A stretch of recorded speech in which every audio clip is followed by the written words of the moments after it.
seek Dandavat pranam to all Prabhujis and Matajis. Let us do the prayers.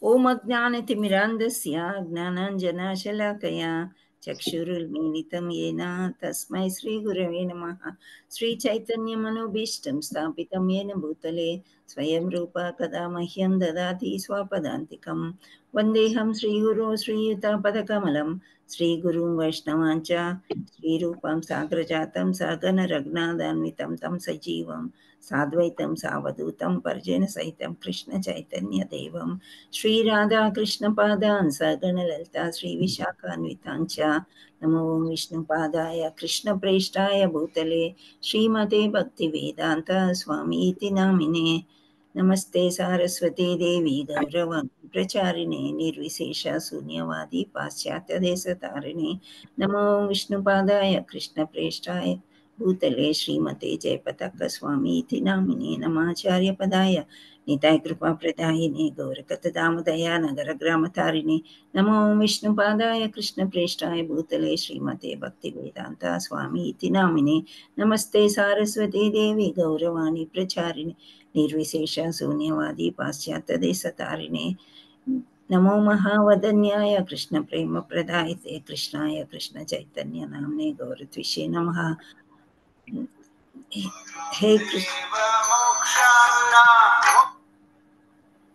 हे कृष्णा करुणा सिंधु दीनबंधु जगतपते गोपेश गोपिका कांता राधा कांता नमस्ते वृषभानुते देवी प्रणमामि हरिप्रिये वाञ्छाकल्पतरुभ्यश्च कृपा सिन्धुभ्यश्च च पतितानां पावनेभ्यो वैष्णवेभ्यो नमो नमः।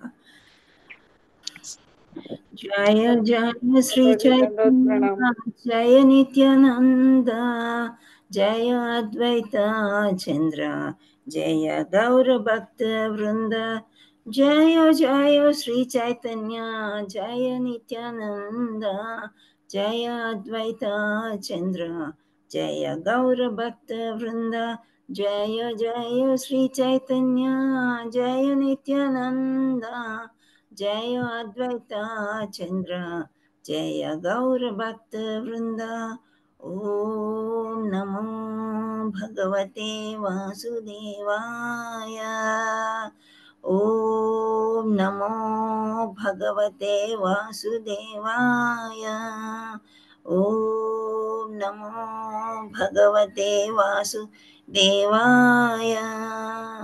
मुखं करोति वाचालं पङ्गुं लङ्घयति गिरिं यत्कृपातमहं वन्दे श्रीगुरुं दीनतारिणं परमानन्दमाधवं श्रीचैतन्य ईश्वरं। हरे कृष्ण। श्री राधा मदन मोहन की जय। श्री जगन्नाथ माता जी धन्यवाद करो। हरे कृष्ण माता जी प्रणाम। हरे कृष्ण। हरे कृष्ण। दंडवत प्रणाम माता जी दंडवत प्रणाम। దండవత్ ప్రణామ్. Happy to see you all. అందరూ వచ్చారు అండ్ కంటిన్యూస్గా వచ్చే వాళ్ళకి అందరికీ కూడా నా హృదయపూర్వక ధన్యవాదాలు, ప్రణామాలు. హరే కృష్ణ.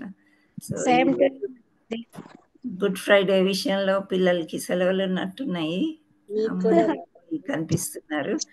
సో మీ పిల్లలు ఉంటే మీ దగ్గర కూర్చోబెట్టుకోండి, వాళ్ళకు కూడా విశ్వరూపం చూపిద్దాము. ఈరోజు చాలా ముఖ్యమైన అంశము విశ్వరూపము, 11వ అధ్యాయము. మనం ఎంత బాగా చెప్పగలుగుతామో, ఎంత చర్చించుకోగలుగుతామో చూద్దాం. హరే కృష్ణ. శ్రీల ప్రపాదికి జై. సో మనం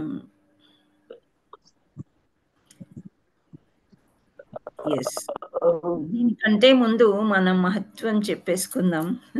స్టోరీ, ఆ స్టోరీ యొక్క మహత్యం చెప్పుకుంటే మనకి కొంచెం అర్థమైపోతుంది.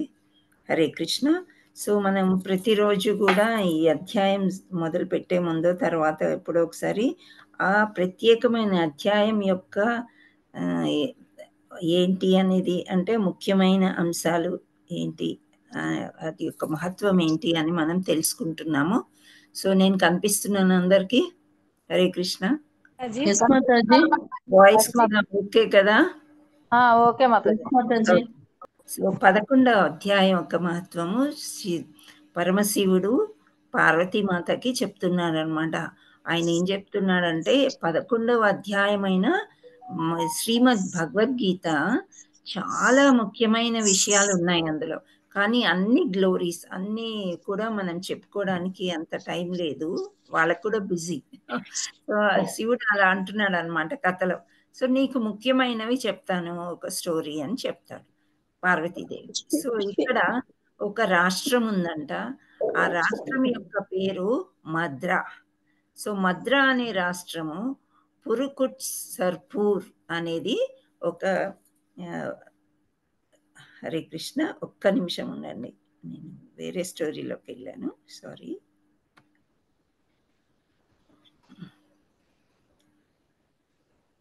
ఒక్క నిమిషం.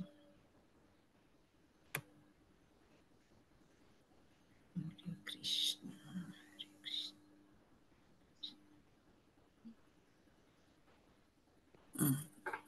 సో ఇక్కడ మనం చూసినట్లయితే ప్రణీత నది ప్రవహిస్తుందంట ఒకానొక ఊర్లో. సో అక్కడ ఒక చిన్న టౌన్ అన్నమాట. టౌన్ అంటే ఒక చిన్న ప్రదేశము, లైక్ అంటే పెద్ద సిటీ కాదు, విలేజ్ కాదు, మధ్యలో ఉంటారు, వాటిని టౌన్స్ అంటారు. సో అది దాని పేరు మేఘన్ కారా అని అంటున్నారు. సో ఈ మేఘన్ కారా అనే హరే కృష్ణ ఒక ప్యూర్ బ్రాహ్మణ ఉండేవాడు అనమాట. ప్యూర్ బ్రాహ్మణ అని ఎందుకు అంటున్నారంటే అతను చిన్నప్పుడే సన్యాసం పుచ్చుకొని సన్యాసిలాగే ఉండిపోయారంట. అతని పేరు సునంద. సో అతని అక్కడ ఆ ఊర్లో లార్డ్ జగత్ ఈశ్వర టెంపుల్ అనేది ఉందన్నమాట. ఈశ్వర అంటే శివుడు అని మనం అనుకోలేము. ఇక్కడ ఈశ్వర అని గాడ్ హెడ్ ని కూడా అంటున్నాం కదా, అంటే దేవాది దేవుడైన శ్రీకృష్ణుని కూడా ఈశ్వరాన్ని. సో జగత్ ఈశ్వర టెంపుల్ ఉంటే అక్కడ అతను ఏం చేసేవాడంటే ఈ సునంద అనే బ్రాహ్మణుడు బ్రహ్మచారి ప్రతిరోజు కూడా 11వ అధ్యాయం చదువుతూనే ఉండేవాడంట. భగవద్గీతది 11వ అధ్యాయం చదువుకుంటూ ఉన్నాడు. సో అలా చదువుతూ ఉన్నప్పుడు ఒక టెంపుల్లో కూర్చొని కొంతమంది డిసైపుల్స్ అనేది, అంటే అతనికి కొందరు శిష్యులు అనేవాళ్ళు వస్తారనమాట. ఆ శిష్యులు వచ్చినప్పుడు వీళ్ళందరితో కలిసి అందరూ అనుకుంటారు, సరే మనం ఏదైనా యాత్రకు వెళ్దామని చెప్పేసి. సో వీళ్ళు అన్ని యాత్రలు ముగించుకొని ఒక్కొక్క గుడి వెళ్తారు, తీర్థ ప్రసాదాలు తీసుకొని అక్కడ పురాణ కథలు వింటూ అలా వెళ్ళి ఒక పల్లెటూరుకి వెళ్తారంట, అక్కడ కొంచెం రెస్ట్ తీసుకోవడానికి. సో అక్కడ పల్లెటూరులో ఆ యొక్క పెద్దని అడిగితే అక్కడ ఆ ఊరి మధ్యలో ఒక ధర్మశాల ఉంది, అక్కడ వెళ్ళి మీరు రెస్ట్ తీసుకోవచ్చు ఈ రాత్రికి. వాళ్ళు ఒక 10 రోజులు ఉంటారు ఏ ఊరు వెళ్ళినా కానీ, అంటే ఈ ప్రవచనాలు అవి చెప్తూ ఉంటారనమాట అందరికీ. సో అక్కడ మీరు రెస్ట్ తీసుకోవచ్చు ఈ 10 రోజులు అని చెప్తారు. ఆ తర్వాత అలాగే ఉంటారు డిసైపుల్స్, వాళ్ళ యొక్క శిష్యులు, ఇంకా సునంద బ్రహ్మచారి, వాళ్ళందరూ అక్కడ ఉన్నప్పుడు 9 రోజులు గడిచిపోతాయి. 9వ రోజు రాత్రి అంట సడన్ గా ఈయన యొక్క శిష్యులందరూ కూడా వెళ్ళిపోతారనమాట. వెళ్ళిపోయిన తర్వాత ఈయన ఒకరు మిగులుతారు. అక్కడ మర్నాడు పొద్దున్న ఒక ఆ యొక్క ఊరు ఒకతను వచ్చేసి విలేజర్ అని చెప్తున్నారు ఇక్కడ. సో అతను వచ్చేసి బాగా గట్టిగా పాదాభివందనం చేస్తూ ఈ సన్యాసికి, ఈ సునంద అనే బ్రహ్మచారికి ఏడుస్తున్నాడంట, నా కొడుకుని రక్షించు, నా కొడుకుని రక్షించు, నా కొడుకుని ఆ బ్రహ్మ రాక్షసి తినేసింది, చచ్చిపోయింది. సో ఇతనికి ఏమీ అర్థం కాలేదన్నమాట. మీ శిష్యులన్నీ కూడా అందరూ పారిపోయారు, ఎవరు లేరు, మీరు ఒక్కరే మిగిలారు, మీరు నా కొడుకుని రక్షించాలి అని పాదాల మీద పడిపోయాడంట. సడన్గా పడిపోయేసరికి ఎందుకు ఇలా పడిపోయాడు, ఏంటి ఆ రాక్షసి వృత్తాంతం ఏంటి నాకు చెప్పు అని అంటాడనమాట. అంటే అప్పుడు అతను చెప్తూ ఉంటాడనమాట, ఇక్కడ ఒక రాక్షసి ఉంది, ఎక్కడ అంటే మా విలేజ్లో. సో ఈ రాక్షసి అందరినీ కూడా తినేస్తూ ఉంటది, ఎవరిని, మనుషుల్ని. సో ఇలా మనుషుల్ని తినేస్తుంటే ఒక టైం వచ్చేసరికి మా విలేజ్ అంతా ఖాళీ అయిపోతుంది కదా, మా పల్లెటూరు ఇంత అమాయక ప్రజలు, వీళ్ళందరినీ చిన్న చిన్న పిల్లల్ని అందరు తినేస్తుంది. మేము అందరం కూర్చుని ఒక ఏర్పాటు చేసుకున్నాము, అంటే ఒక డెసిషన్కి వచ్చాము అని. ఏమంటే ఈ ఊరికి ఎవరైతే వస్తారో అక్కడికి ధర్మశాలకి పంపిస్తాం. అతను ఆ రాక్షసితో చెప్తారంట, ఊరు నుంచి కొత్తగా ఎవరైతే వస్తారో వాళ్ళని మేము ధర్మశాలకు పంపిస్తాము. నువ్వు వాళ్ళని భుజించి తృప్తి పడు. అంతేగాని ఊరి మీద పడకు అని చెప్తారు. సో, అలా రోజు ఎవరైనా కొత్త వాళ్ళు బాటసారులు వచ్చేసరికి ఆ ధర్మశాల చూపిస్తారు. అక్కడికి వెళ్తే ఆ రాక్షసి తినేసి తృప్తి పరుచుకుంటుందనమాట. అయితే మర్నాడు ఒకరోజు ఏమైందంటే, ఇప్పుడు ఎందుకు ఈయన కాళ్ళ మీద పడ్డాడు ఆ ఊరి అతను అనంటే, అతను చెప్తాడు, నా కొడుకుని తినేసింది ఈ రాక్షసి. కొడుకుని ఎందుకు తినేశారు? ఎట్లా తినేశారు? వీళ్ళన్నీ తీర్మానించుకున్నారు కదా! బాటసారులనే పంపారని. అయితే అతనంటాడు, మా కొడుకు యొక్క స్నేహితుడు పక్క ఊరు నుండొచ్చాడు. అతన్ని ధర్మశాలలో పడుకోమని చెప్పాము. మా కొడుకు గూడా తోడు వెళ్ళేసరికి ఆ పిల్లవాడిని ఇద్దరిని కూడా తినేశాడు రాక్షసుడు. ఇప్పుడు నా పిల్లవాడిని ఏ విధంగానైనా నీవే బతికించాలి అని చెప్పి ఏడుస్తాడనమాట. అయితే అసలు ఆ రాక్షసి వృత్తాంతం ఏంటి అని అడుగుతాడు. అప్పుడు ఆ రాక్షసి చెప్పుతదంట. ఏంటంటే ఒక టైంలో ఒక ఊర్లో పొలాలు దున్నుకునే వాళ్ళు ఉంటారు కదా! ఫార్మర్స్. సో, రైతులనమాట. సో, ఒక్కసారి ఒక పెద్ద వల్చర్ అంటే డేగ. ఇంతకుముందు ఒక స్టోరీలో చూసాం గదా! డేగ మనుషుల్ని గూడా తన్నుకొని ఎళ్ళిపోద్దంట. సో, ఆ డేగ వల్చర్ వచ్చి ఒక మనిషిని ఎత్తుకొని పోతుందంట. ఎత్తుకొని పోతుంటే ఆ రైతు పాపం నిస్సహాయ స్థితిలో చూస్తూ ఉండిపోయాడంట. అప్పటికి ఒక సేజ్ అంటే ఒక ఋషి వచ్చాడు అటు పక్కకి. వచ్చి అతనంటాడు, "అట్లా డేగ తన్నుకుపోతుంటే మీరు చూస్తూ ఊరుకోవచ్చా? విష్ణుమూర్తికి ఏమైనా నచ్చుతదా? ఎవరైనా ప్రమాదంలో ఉంటే గోవుని ఎవరైనా చంపుతుంటే రక్షించడం గానీ, ఇలా మనుషుల్ని ఎవరైనా చంపుతుంటే యాక్సిడెంట్ అయిన వాళ్ళు ఇట్లాంటి వాళ్ళని రక్షించడం అనే ఒక ధర్మము. నువ్వు అలా చూస్తూనే ఉండిపోయావు. నువ్వేమి చేయలేకపోయావా?" అని చెప్పేసి నువ్వు ఒక బ్రహ్మరాక్షసి అయిపోయి అందరిని పీడించుకొని తింటావని శపిస్తాడంట.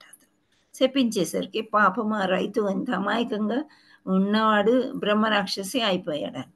అయిపోయి ఇలా ఊరి మీద పడి అందరిని తింటున్నాడనమాట. సో, ఆ రాక్షసుడే చెప్తాడు, 11వ అధ్యాయం చదువుతున్నారు కాబట్టి ఈ సునంద బ్రహ్మచారి ఇంకా వాళ్ళ డిసైపుల్స్ వాళ్ళ శిష్యులు. అందుచేత నేను వాళ్ళనేమీ చేయలేకపోయాను. వాళ్ళని అసలు టచ్ గూడా చేయలేదు నేను. అతను గనుక వచ్చి నా మీద నీళ్లు చల్లి 7 సార్లు 11వ అధ్యాయాన్ని చదివినట్లయితే నాకు నా మంచి శరీరం వస్తుంది. అప్పుడు వైకుంఠ ప్రాప్తి కలుగుతుంది అని చెప్తాడంట. అయితే మరి ఇతని బ్రహ్మరాక్షసిని ఒకవేళ ఇట్లా చేసినట్లయితే ఆళ్ళ కొడుకు గూడా వాళ్ళకి దక్కుతారు. మిగతా వాళ్ళు ఎంతమంది చనిపోయారు గదా! వాళ్ళందరూ బ్రతికి వస్తారేమో అనుకుని బ్రహ్మచారిని వీళ్ళు ఊరి వాళ్ళు రిక్వెస్ట్ చేస్తారు. చేసేసరికి సరే అని చెప్పి 7 నీళ్లు చల్లేసి ఆయన 7 సార్లు ఈ అధ్యాయాన్ని చదువుతాడు. చదివేసరికి మంచిగా ఏమొస్తాయి విష్ణుదూతలు మంచి పల్లకీలు పట్టుకొని వచ్చేస్తారంట. వేల మందికి వచ్చేస్తుందనమాట ముక్తి. ఈ రాక్షసి ఎంతమందిని తిన్నారో అంతమంది గూడా చక్కగా విష్ణుదూత యొక్క రథం ఎక్కేస్తారు. అప్పుడు ఈ ఇతనెవరైతే ఉన్నారో ఆ ఊరి అతను, నా కొడుకేడి? నా కొడుకుని ఈ అందరికీ గూడా నా చతుర్భుజాకారాలొచ్చేస్తాయి. వెళ్ళిపోవడానికి రెడీ అయిపోయారు. హ్యాపీగా. సో, ఇంత వేల మందిలో నా కొడుకుని నేను గుర్తుపట్టలేకపోతున్నాను. అందరూ ఒకేలాగున్నారు. ఏడి నా కొడుకు అని ఈ రాక్షసిని అడిగేసరికి, ఆ రాక్షసి అంటాడు, ఇంతమందికి ముక్తొచ్చింది. ఈ 11 అధ్యాయం 7 సార్లు చదవడంలో నాకు కూడా ముక్తి లభిస్తుంది అని అయితే ఆ పిల్లవాడు ఈ తండ్రిని గుర్తుపట్టాడనమాట.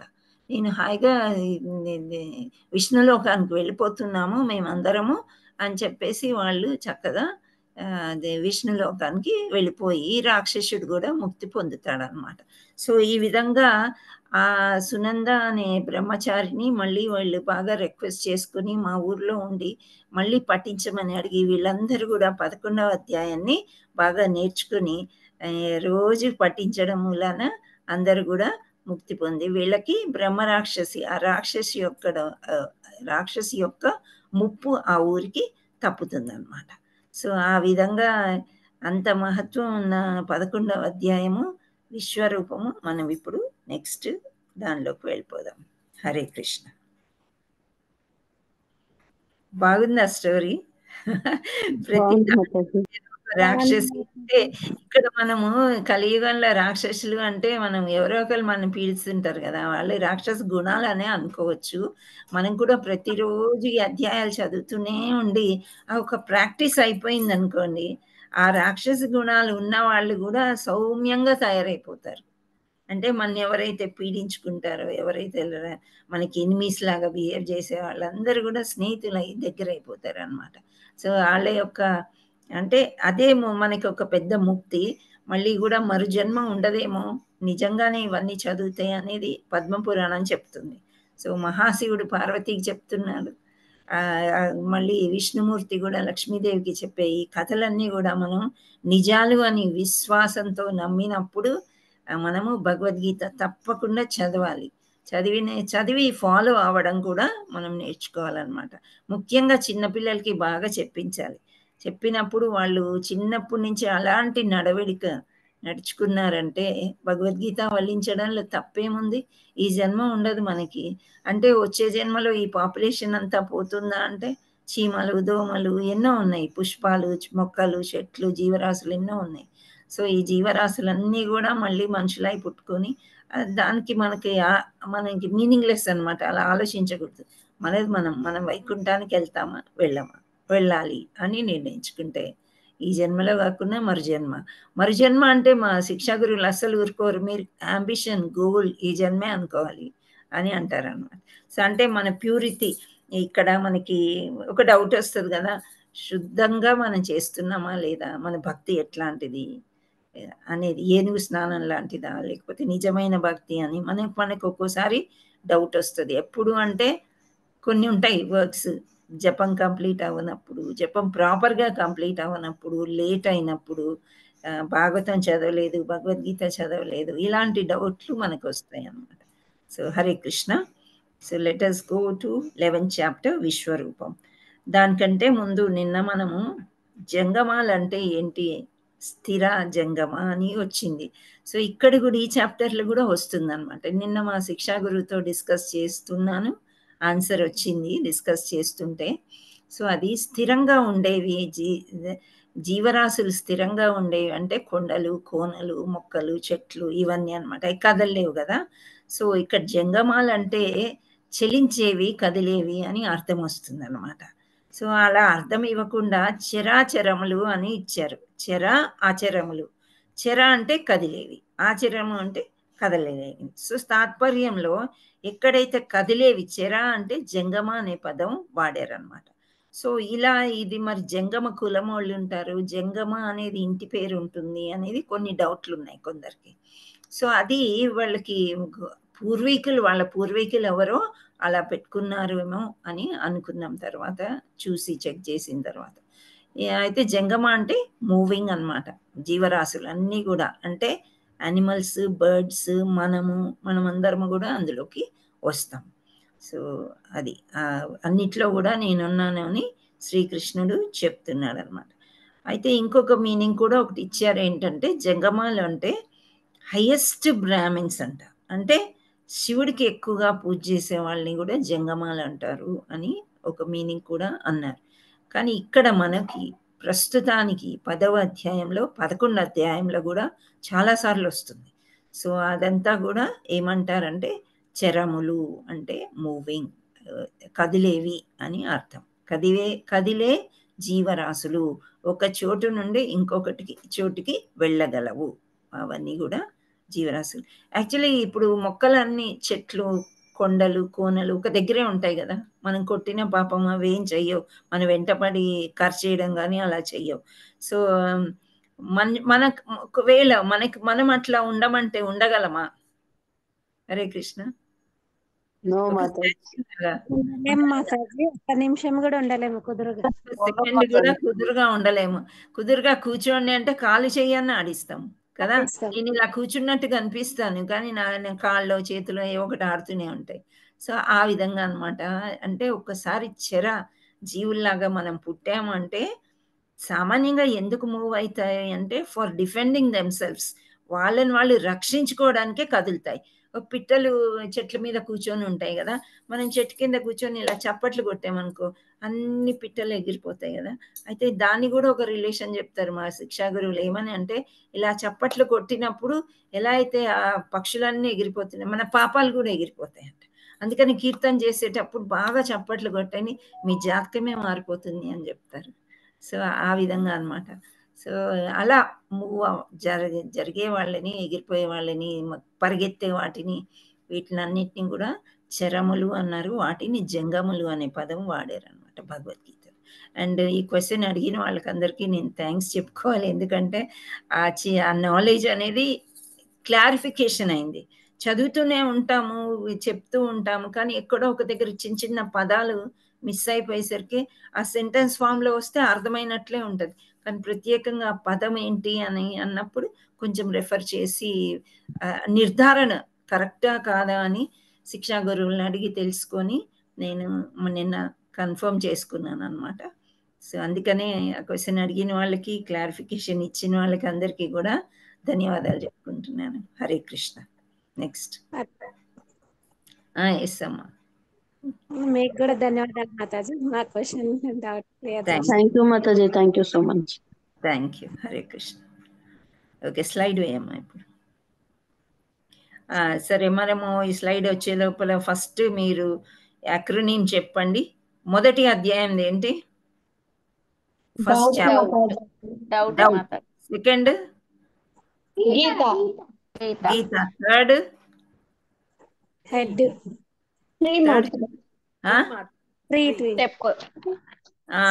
Tree. Fourth years. Okay. Fifth step. Sixth easy మాతాజీ. Easy. Seventh head. Eighth dead. Okay. Ninth king. Yes, రాజ విద్య రాజగుహ్యం. 10th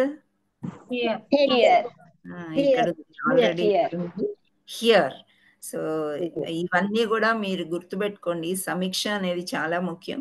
ఆ సమీక్షతోని దాంట్లో ఉండే అక్షరాలు గుర్తుపెట్టుకుంటే మనకి భగవద్గీత సమ్మరీ వచ్చేస్తుంది అనమాట. ఏంటి అంటే ఆ యొక్క తాత్పర్యం మొత్తం అన్నీ కూడా ఎన్ని శ్లోకాలు ఉంటే అన్ని శ్లోకాల యొక్క తాత్పర్యం ఈ సమీక్ష ద్వారా మనకి వస్తుంది. సో దీన్ని విభూతి యోగం, భగవంతుని ఐశ్వర్యం అని అన్నారు. విభూతి అంటే భగవంతుని యొక్క లీలలు, అవన్నీ కూడా ఆయన యొక్క యోగ్యతలు, ఆయన యొక్క గొప్పతనం, ఇవన్నీ కూడా మనం ఇందులో తెలుసుకున్నాం అన్నమాట. హియరింగ్. సో ఫస్ట్ది ఏమన్నారు? వినడం అన్నారు. వినడాన్ని ఏమంటాం మనం మామూలుగా సంస్కృతంలో? ఏమనుకున్నాం? ఇంతకు ముందు కూడా వచ్చింది కదా, శ్రవణం. Very good. శ్రవణం. వినడాన్ని శ్రవణం అని కూడా అంటారు. మనం భగవద్గీత వినడం కానీ, భక్తి పాటలు వినడం కానీ, హరినామ సంకీర్తం వినడం కానీ చేసి విశ్వాసం యొక్క లక్షణాలు ఏంటి అంటే మరింత వింటుంది, మరింత స్థిరంగా ఉంటుంది, దీవెనలు కావాలి అండ్ అదృష్టం కూడా. ఇక్కడ మనకి ఫార్చునేట్ అంటారు కదా, ఐశ్వర్యం అంటే అదృష్టం, Lakshmidevi. Okay. Next essence of Gita అంటే ముఖ్యమైన సారాంశం అన్నమాట. ఎసెన్స్ అంటే చాలా ముఖ్యమైనది.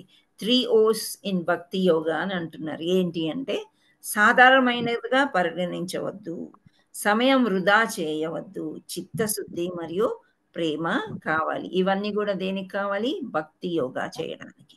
నెక్స్ట్ యాక్సెప్టెన్స్ అంటే అంగీకారం. కృష్ణుణ్ణి అంగీకరించడం శుద్ధి చేస్తుంది పరమాత్మలో. సో మనలో పరమాత్మ ఉన్నాడు. సో అది మనం ఏ విధంగా శుద్ధీకరణ జరుగుతుంది అంటే కృష్ణుణ్ణి అంగీకరించడం చాలా ముఖ్యం. లాస్ట్లో వెల్లడిస్తుంది, రివీల్. కృష్ణ అపరిమితమైన వారు, శక్తుల ఉదాహరణల ద్వారా నిరూపించబడింది. అంటే మనం కొన్ని ఉదాహరణలు చెప్పుకున్నాము. గోవర్ధనగిరి పర్వతం ఎత్తడం అని, అలా కొన్ని గొప్ప లీలలు చెప్పుకున్నాం కదా. సో దాన్ని బట్టి మనం కృష్ణుడు చాలా యోగ ఐశ్వర్యవంతుడే కాకుండా బలవంతుడు, ఇంకా ఎన్నో రకాలుగా హీఈస్ వెరీ మచ్ గ్రేట్ఫుల్ అనేది మనం నమ్మడం అన్నమాట. హరే కృష్ణ. నెక్స్ట్ ఇక్కడ చూస్తున్నారా విశ్వరూపము? కానీ ఇక్కడ విశ్వరూపం చాలా సౌమ్యంగా ఉంది. అందంగా ఉన్నాడు కృష్ణుడు. కాకపోతే పలు తలలు కనిపిస్తున్నాయి మనకి. అందరూ విఘ్నేశ్వరుడు, శివుడు, బ్రహ్మ అందరూ గూడా నాలోనే ఉన్నారు అని చెప్పాడు గదా! సో, ఆ విధంగా వాళ్ళ చేతులు, ఆ చేతుల్లో ఉండే ఖడ్గాలు, త్రిశూలాలు. కానీ ఇక్కడేదో సౌమ్యంగా కానీ భగవంతుడు ఈ విధంగా చూపిచ్చినప్పుడు అర్జునుడు ఎంత భయపడిపోతాడంటే, అసలు కొన్ని అంటే సాంఘిక మనం భౌతిక సినిమాలు మీరు చూస్తారో లేదో, కొన్ని చూసినవి గుర్తున్నవి అయి గుర్తొస్తుంటాయి గదా! సామాన్యంగా మీకు బ్రహ్మానందం గుర్తొస్తాడా? ఆయన ఫేస్ చూస్తేనే ఒక బ్రహ్మ ఆనందం కదా! ఈ పాపం ఎక్కడున్నాడో ఇప్పుడు ఎక్కువ రావట్లేదు గానీ, చాలా ఎంత చచ్చిపోలేదమ్మా బ్రహ్మానందం ఉన్నాడు. ఆ! అయితే ఒక సినిమా నేను చూసాను. అంతకుముందెప్పుడో నాకు అర్జునుడు కేకలు, బొబ్బలు, ఓ కృష్ణ అని అరవడం అది అంటే చదివేటప్పుడు నేను అలా ఇమాజిన్ చేసుకున్నాననమాట. నాకు బ్రహ్మానందం గుర్తొచ్చాడు. ఆ సినిమాలో చిన్న పిల్లలు ఎక్కేది తొర తొరనో ఏదో అంటారు. అదెక్కుతాడు. ఆపండ్రోయ్! ఆపండ్రోయ్! ఆపండ్రోయ్! ఎంత ధైర్యంగా అయితే ఎక్కుతాడో అంత నవ్విస్తాడు జనాన్ని. ఆ భయం అన్నమాట. సో, అలా ఇలా అర్జునుడు గట్టి గట్టిగా అరుస్తుంటాడు. ఏ కృష్ణ మళ్ళీ నీ రూపం నువ్వు తీసేసుకో. నేను చూడలేకపోతున్నాను. భయంకరంగా ఉన్నావు. నాకొద్దు ఇది నేను చూసినంత చూసాను. అర్థం చేసుకున్నాను. ఈ మోహం నుంచి నేను పూర్తిగా బయటకొచ్చేసాను. I came out of illusion. అంటే ఏదైతే ఇమాజిన్ చేసుకున్నానో నా నా వాళ్ళు అని నేను అనుకున్నాను. నా మోహం పోయింది. అయితే వీళ్ళందరినీ ఆల్రెడీ నువ్వు ముందే చంపేసావు. కృష్ణుడు అంటాడు, నేనందరినీ ముందే చంపేశాను. నువ్వు నిమిత్త మాత్రుడివి. నా పేరు నేను చంపినాను. నువ్వు చంపావన్న పేరు తీసుకొని, ఆ కీర్తి నువ్వు తీసుకో. యూ బికమ్ ద కింగ్ అని చెప్తాడనమాట.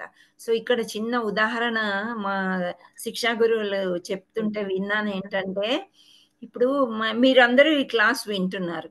ఈ క్లాస్ మీకు బాగా నచ్చిందనుకోండి, మీరు ఎవరిని గుర్తు చేసుకుంటారు? హరే కృష్ణ. ఎవరిని గుర్తు చేసుకుంటారు? మిమ్మల్ని గుర్తు చేసుకుంటాం. ఓకే. చెప్పిన వాళ్ళని గుర్తు చేసుకుంటారు. ఓకే. తర్వాత ఈ క్లాస్‌లో జాయిన్ చేసిన వాళ్ళని గూడా కొంత గుర్తొస్తారు గదా! మనకి. అంటే అవునండి. ఒకే మనము వాట్సాప్ ద్వారానో, ఫేస్‌బుక్ ద్వారానో జాయిన్ అయితాం. అప్పుడు ఓకే. కానీ ఏదో ఒక్కోసారి కొందరు మాతాజీలు ఈ క్లాస్ చాలా బాగుంటది రండి అని తీసుకొస్తారు. సో, అప్పుడు చెప్పిన వాళ్ళ కంటే ఆ మాతాజీకి ఎక్కువ క్రెడిట్ పోతుంది గదా! సో, భగవంతుడు ఏం చేస్తాడంటే ఆయనే చేస్తాడన్నీ. కానీ క్రెడిట్ అనేది భక్తులకి ఇచ్చేస్తాడన్నమాట.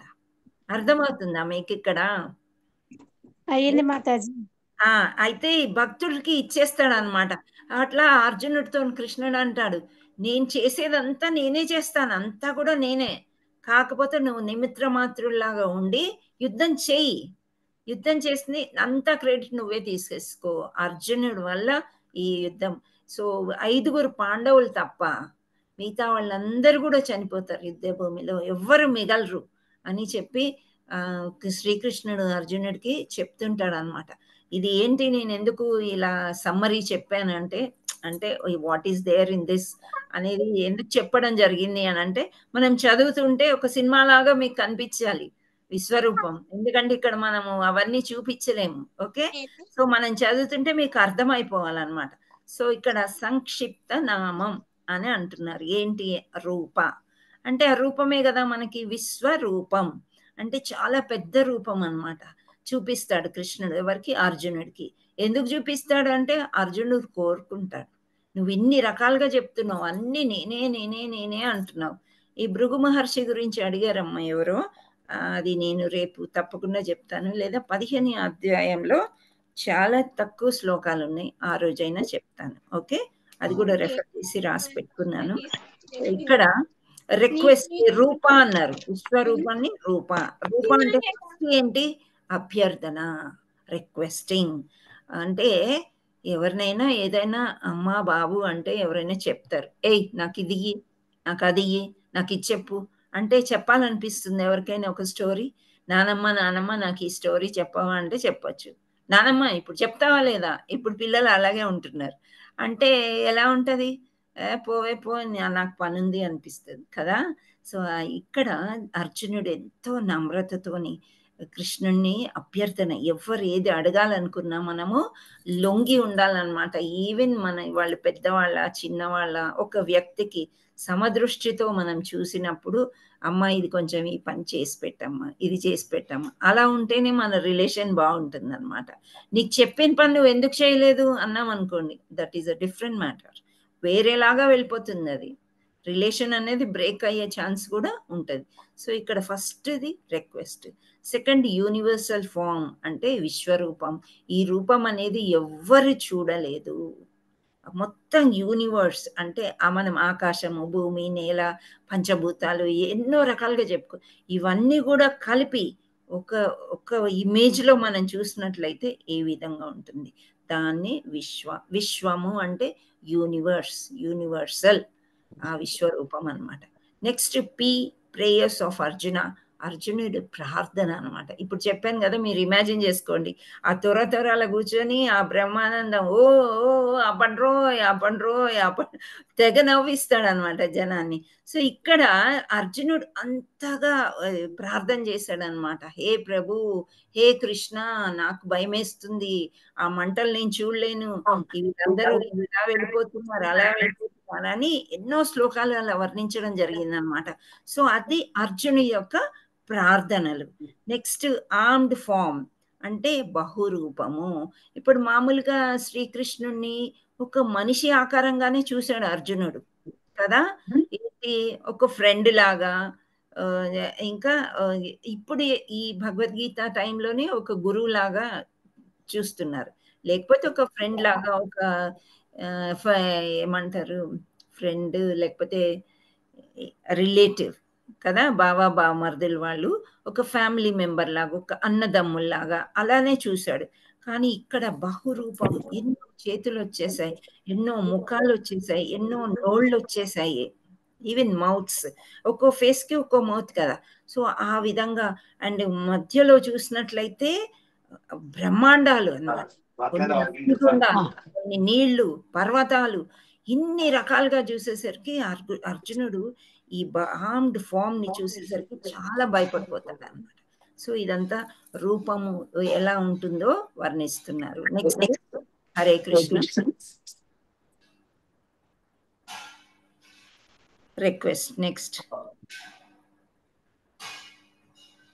చూద్దాం ఏమని అడుగుతున్నాడు అర్జునుడు. హరే కృష్ణ హరే కృష్ణ కృష్ణ కృష్ణ హరే హరే. ఇక్కడ విశ్వరూపం కోసం అర్జునుడి అభ్యర్థన. అయితే హైదరాబాద్లో పూరి జగన్నాథ్ టెంపుల్కి వెళ్ళి బంజారా హిల్స్ రోడ్ అనుకుంటా ఒక మంచి టెంపుల్ ఉందండి. అక్కడ స్టార్టింగ్లోనే విశ్వరూపం ఉంటుంది, చూస్తుంటే చూడాలనిపిస్తుంది, చాలా బాగా చేశారు ఆ విగ్రహాన్ని. ఇలాగే చేతులు ఇవన్నీ కూడా. అర్జునుడు ఏమంటున్నాడో చూద్దాం మనం. విశ్వరూపం కోసం అర్జునుడి అభ్యర్థన. అయితే శ్రీకృష్ణుడు ఎన్నో రకాలుగా చెప్పాడు, నేను ఇది అది అది అది, ఎంత విశ్వాసం ఉండి ఎంత నమ్మినప్పటికీ అర్జునుడు ఎందుకు విశ్వరూపం చూపించమన్నాడు అంటే, ఆయన ద్వారా మనం అందరం కూడా చూడొచ్చు అని ఒక విశ్వాసం. కృష్ణుడు ఇంత గ్రేట్ అని చెప్పడానికి, ఆయన చెప్పడానికి ఆ విశ్వరూపాన్ని చూపించు అని అడుగుతాడనమాట. సో ఇక్కడ మామూలుగా విశ్వరూపం కానీ ఏదైనా రూపాలు ప్రత్యేకంగా ఎవరికన్నా చూపించాడా కృష్ణుడు? హరే కృష్ణ. మనకు తెలిసి అర్జునుడికి కాకుండా ఇంకెవరికైనా చూపించారా? మీకేమన్నా ఆలోచన ఉందా? వాళ్ళు చూసారు వీళ్ళు చూసారు అని.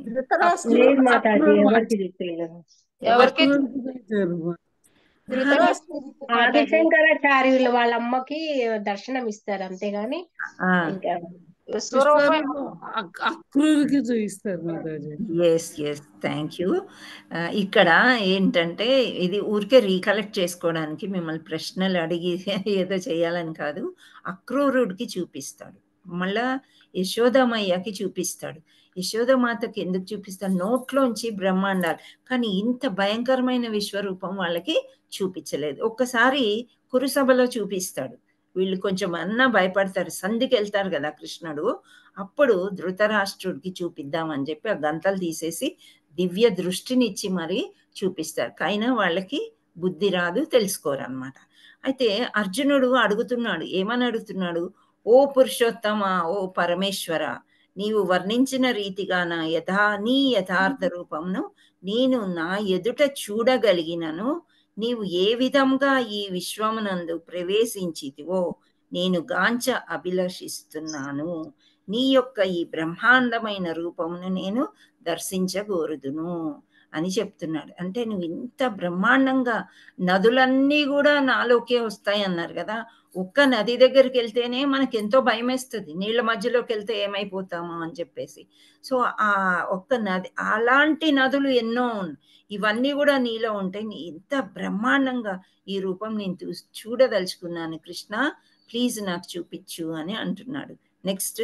హరే కృష్ణ. హరే కృష్ణ హరే కృష్ణ కృష్ణ కృష్ణ హరే హరే. సో అవన్నీ చూపించమని అన్నప్పుడు, అంటే ఎప్పుడైతే 10వ శ్లోకంలో మనం చెప్పుకున్నాం కదా, నేనే భృగుని, నేనే సూర్యుణ్ణి, అట్లా అన్నీ ఎవరైతే నెంబర్ 1 అవన్నీ కూడా నేనే అని చెప్పాడు. స్త్రీలో తెలివిని కూడా నేనే అన్నాడు.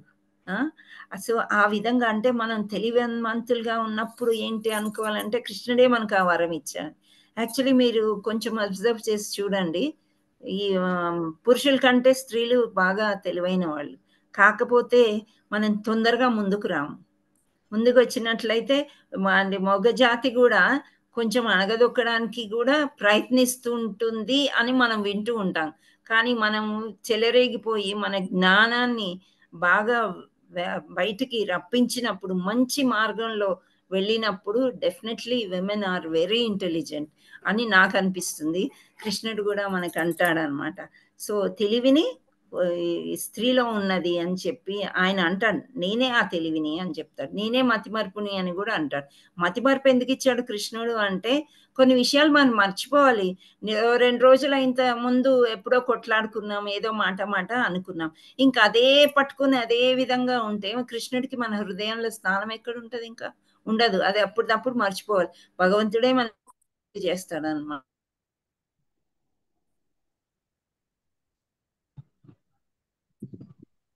నోట్లోకి వెళ్ళిపోయారు మాతాజీ, వినిపించట్లేదు కూడా. అలా మనము అది రోజు కాలం ఎలా గడుస్తుందో ఆ విధంగా మతిమరుపు కూడా మనకి కృష్ణుడే ఇస్తాడు. సో ఇక్కడ అర్జునుడి యొక్క మానసిక స్థితి ఏ విధంగా ఉంది అంటే, భ్రమ తొలగినది యాక్చువల్లీ. ఓకే, తొలగిపోయింది. భ్రమ అంటే ఏ భ్రమలో ఉన్నాడు?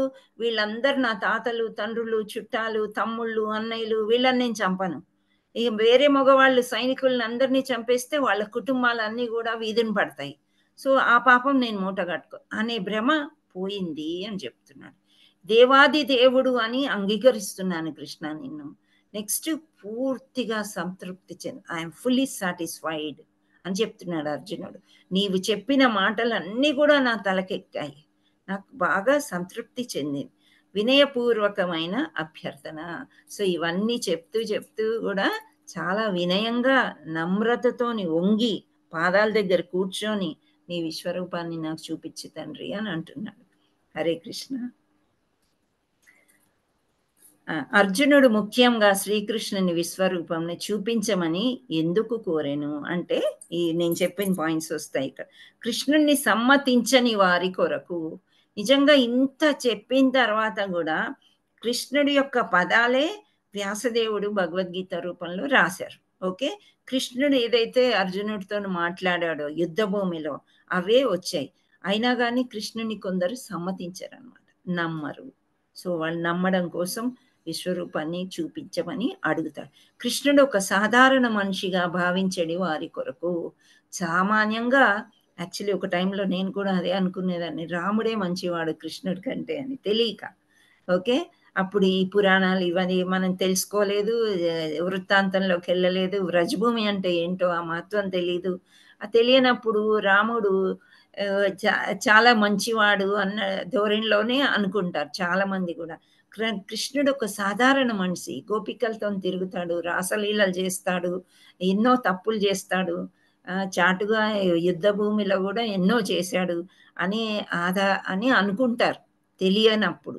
తెలిసిన తర్వాత దేవాది దేవుడు కృష్ణుడే అని మనకి అర్థమవుతుంది అనమాట. అలాంటి వారి కొరకు కూడా విశ్వరూపం చూపించమని అడుగుతాడంట.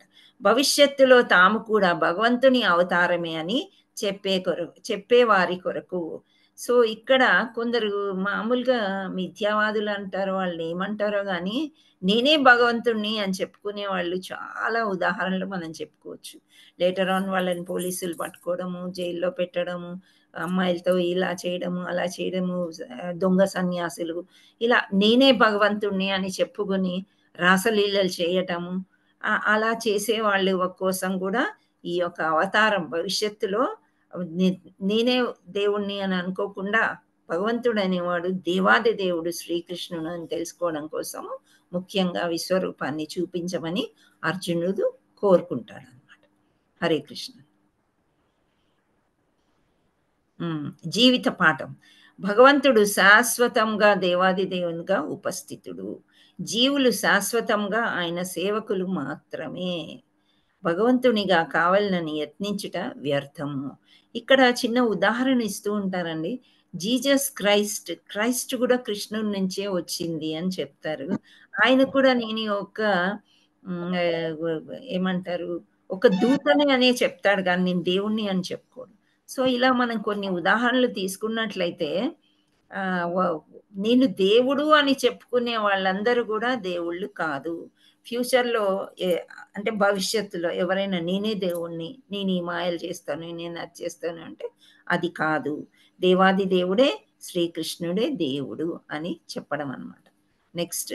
Hare Krishna. Let me go to the slide.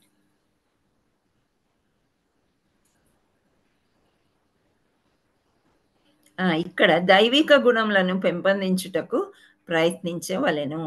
అంటే దైవిక గుణములు అని అంటే ఏంటి? ఆధ్యాత్మిక గుణాలు అన్నమాట. అనవసరంగా మాట్లాడటము, మిథ్యం అంటే మితభాషి అంటారు కదా, అవసరం ఉన్నప్పుడు మాట్లాడండి, మాట్లాడదు. కొందరు ఎలా ఉంటారంటే మనం ఏదైనా చెప్పబోతుంటే ఇంకా వాళ్ళు మొదలు పెట్టేస్తారు అనమాట. మనం చెప్పే అవకాశం కూడా ఇవ్వరు. ఇప్పుడు ఎవరైనా మాతాజీ క్వశ్చన్ అడిగారు, నేను ఆన్సర్ చెప్పే లోపే ఆరాటం అనమాట, వాళ్ళకి ఆన్సర్ చెప్పేయాలని చెప్పేసి. It causes a lot of disturbance అనమాట.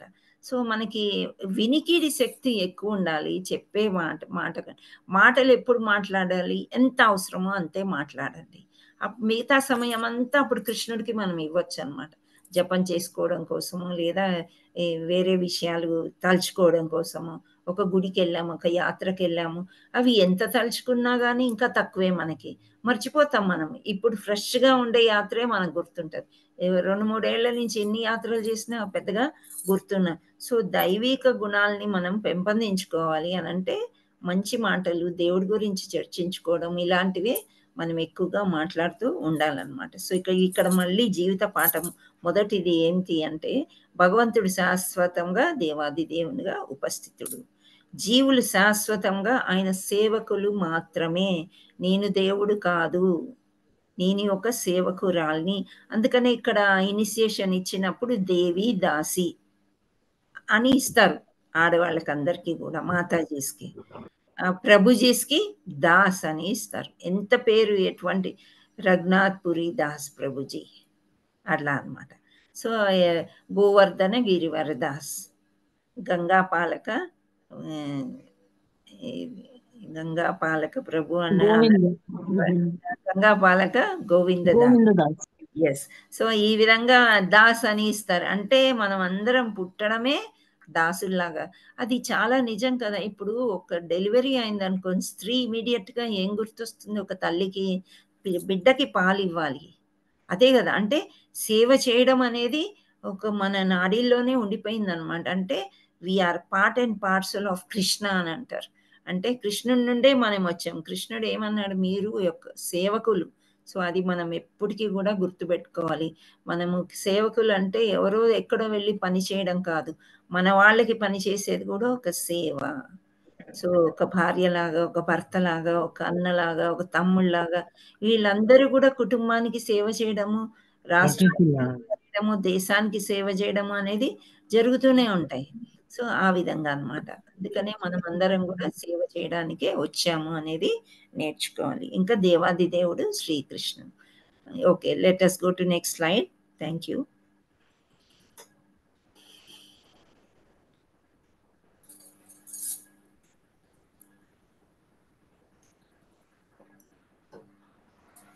నెక్స్ట్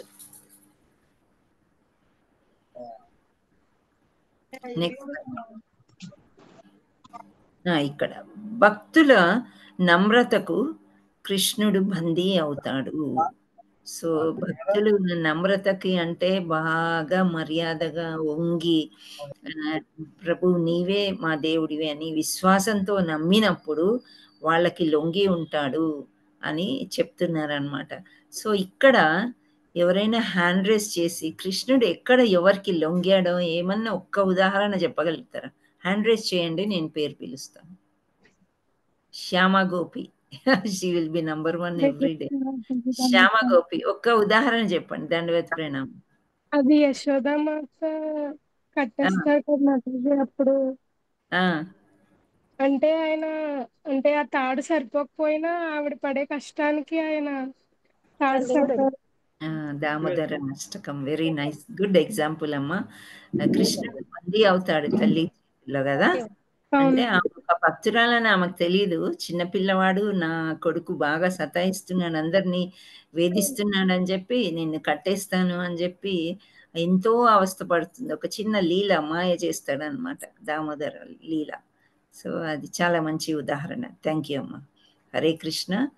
ఇంకా ఇంకొకటి ఏదన్నా చూద్దాము. భారతి పెరుమాళ్ళ. హరే కృష్ణ మాతాజీ. హరే కృష్ణ, చెప్పండి అమ్మా. బాల్య స్నేహితుడు సుధాముని భక్తికి కూడా లొంగినాడు మాట. ఎస్, చాలా మంచి ఉదాహరణ ఇదైతే. ఎస్, సుధాముడు ఎంత పేదవాడు, బాల్య స్నేహితుడు ఒక మూట అటుకులు పట్టుకొస్తాడు కదా, ఆ అటుకులకే ఆయన లొంగిపోయి ఐశ్వర్యవంతుడిని చేసేస్తాడు అతన్ని. సో ఎస్, చాలా మంచి ఉదాహరణ. అలా వెళ్తూ వెళ్తూ ఉంటే మనకి చాలా ఉదాహరణలు. బందీ అవుతాడు. ఇక్కడ అర్జునుడు కూడా అర్జునుడి యొక్క భక్తికి నమ్రతకి ఆయన రథసారథి అవుతాడు అనమాట. రథసారథి అయినప్పుడు నేను చెప్పాను కదా, రథంలో వెనకాలండి డైరెక్షన్ చూపించేవాళ్ళు, దారి చూపించేవాళ్ళు వాళ్ళ తొడ మీద కాలుతోని ఇలా నొక్కుతారంట. అంటే ఆ అర్జునుడి యొక్క పాదాలు శ్రీకృష్ణుడి తొడ మీద ఉంటాయి అన్నమాట, సారథి కాబట్టి. సో అంతగా భక్తులకి పూర్తిగా లొంగిపోతాడు అనమాట శ్రీకృష్ణుడు. Hare Krishna. Nice examples. Thank you.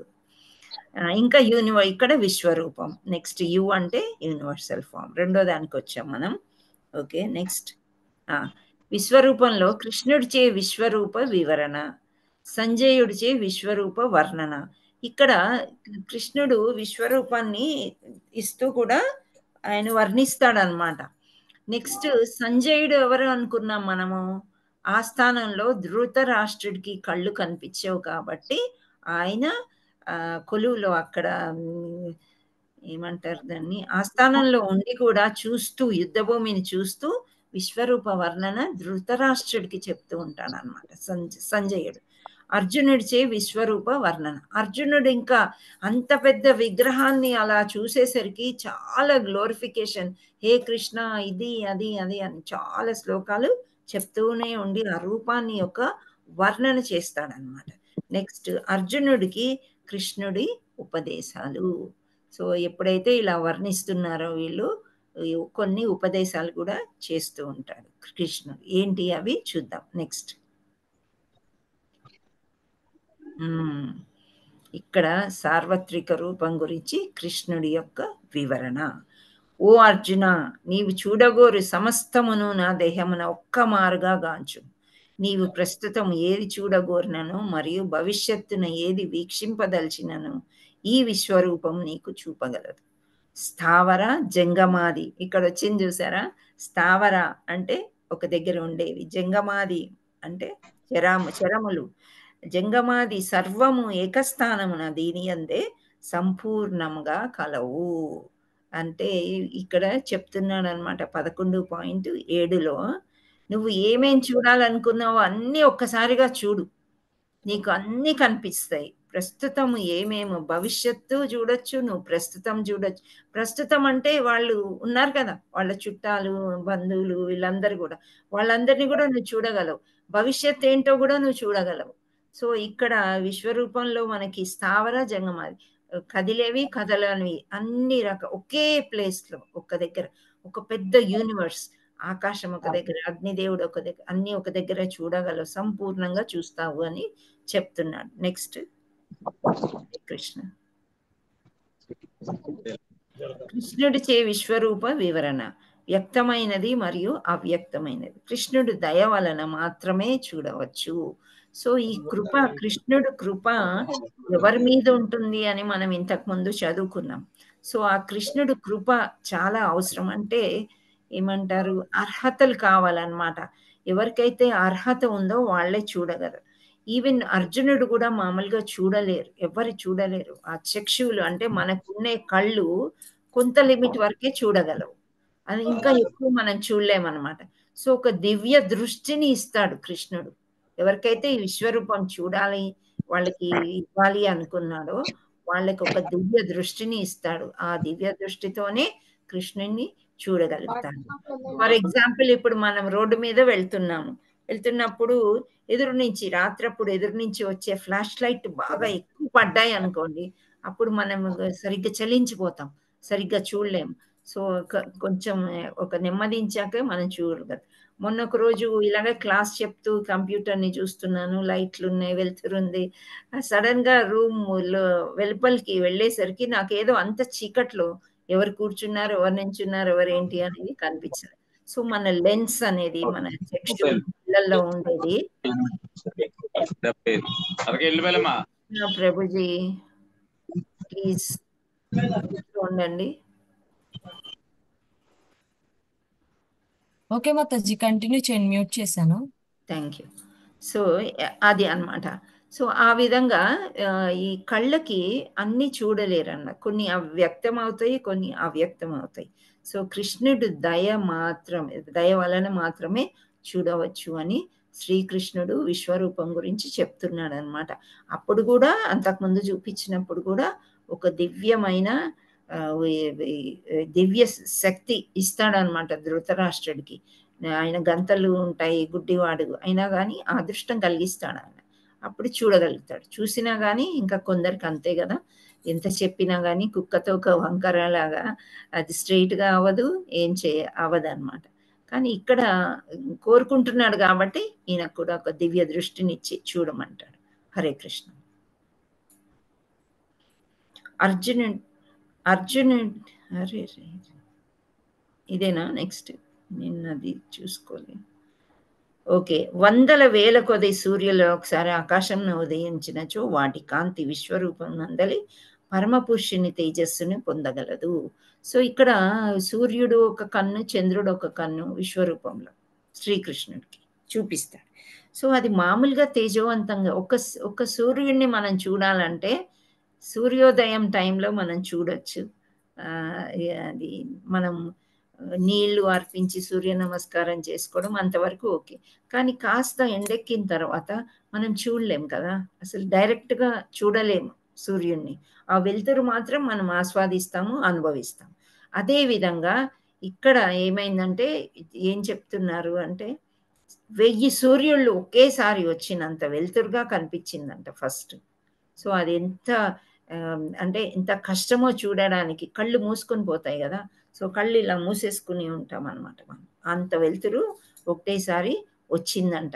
So అది ఫస్ట్ పాయింట్ చెప్తున్నారు, అంత తేజస్సుగా ఉంది అని సంజయుడు ఈ విశ్వరూపాన్ని, దర్శనము యొక్క విశ్వరూపాన్ని ధృతరాష్ట్రుడికి వివరిస్తున్నాడు అనమాట రాజ్యసభలో. హరే కృష్ణ. నెక్స్ట్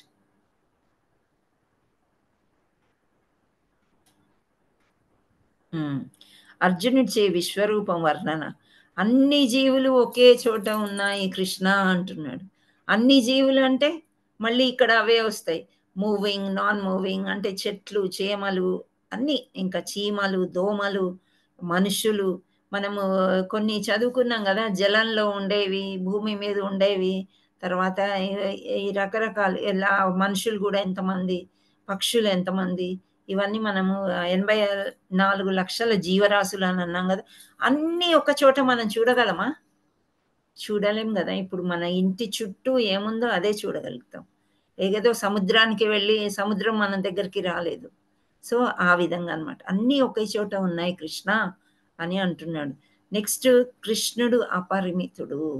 అంటే ఒక పరిమితం లేనట్టుగా ఈ ఎండ్ మనము సముద్రం దగ్గరికి వెళ్ళాం, ఓకే, బీచ్ దగ్గరికి వెళ్ళాం, ఆడుకుందాం చూద్దామని.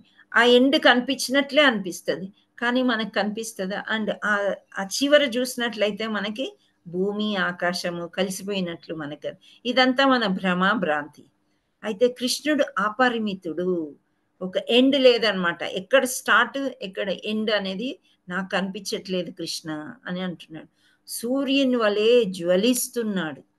సో అంత వెలుతురులో ఆ వేడి ఉద్భవించినట్లు కనిపిస్తుంది. అపరిమితమైన దానిని వర్ణించడానికి ప్రయత్నం చేస్తున్నాను.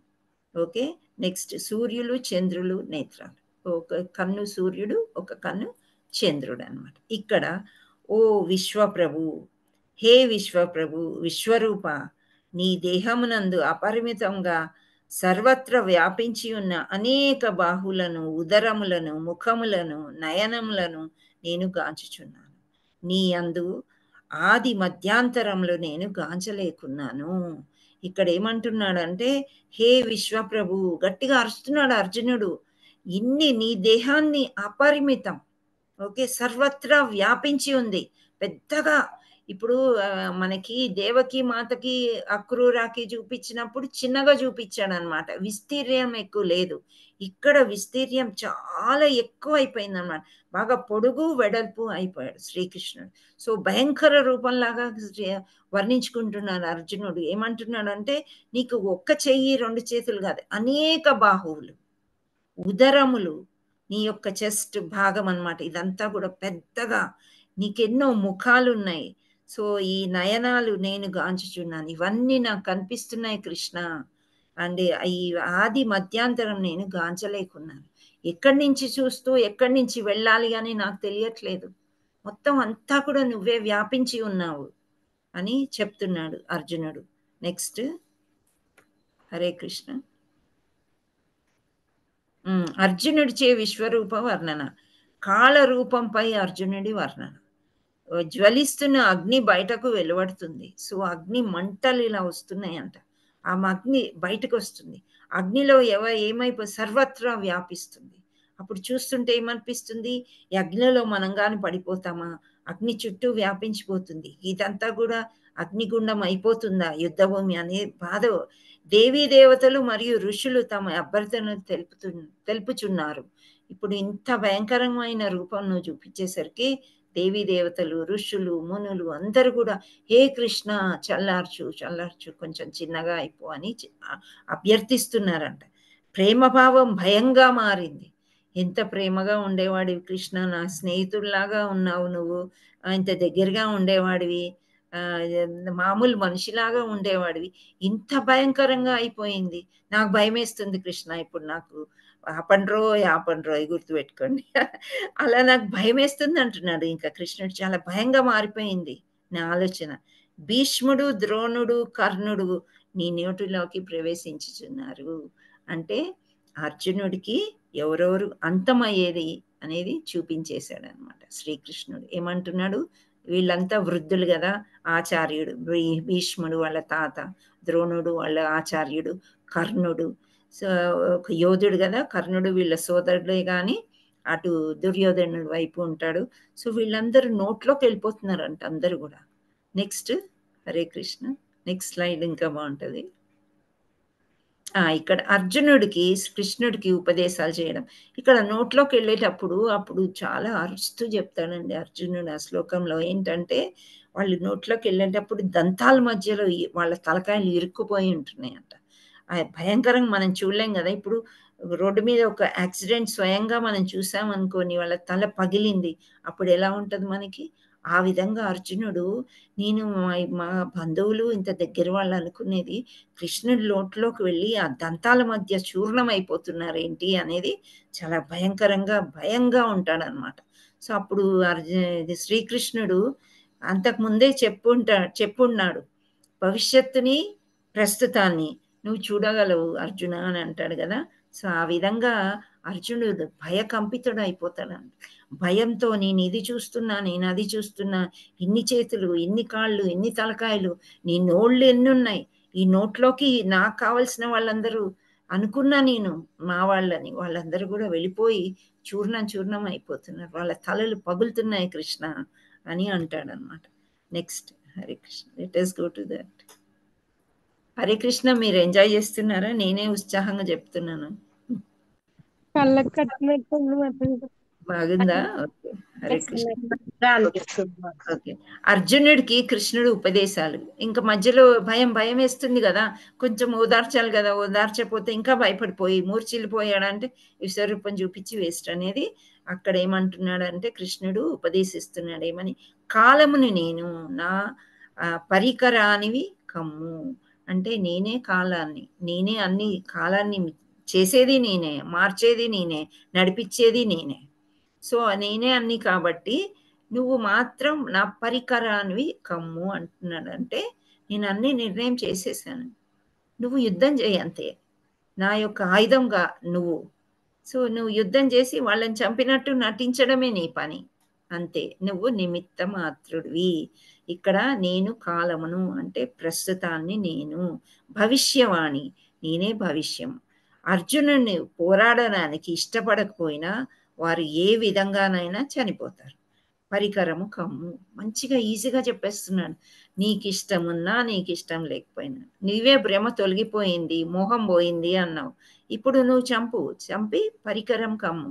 శ్రీకృష్ణుడి చేతిలో చనిపోయారు అనుకోకుండా అర్జునుడే చంపాడు అనే ఖ్యాతి నువ్వు తీసుకో, నువ్వే కింగ్ ఇప్పుడు ఇంకా మీదట అని అర్జునుడికి చెప్తున్నాడు అనమాట. భగవంతుడు ఎప్పుడైనా కూడా భక్తుల యొక్క గ్రేట్నెస్ చూసి మురిసిపోతాడంట, బాగా మురిసిపోతాడంట. ఇక్కడ ఒక ఉదాహరణ హరిదాస ఠాకూర్ది ఇస్తారనమాట. అంటే మన పొరపట్లో శ్రీల ప్రపాదుల వారు అలా రాశారు.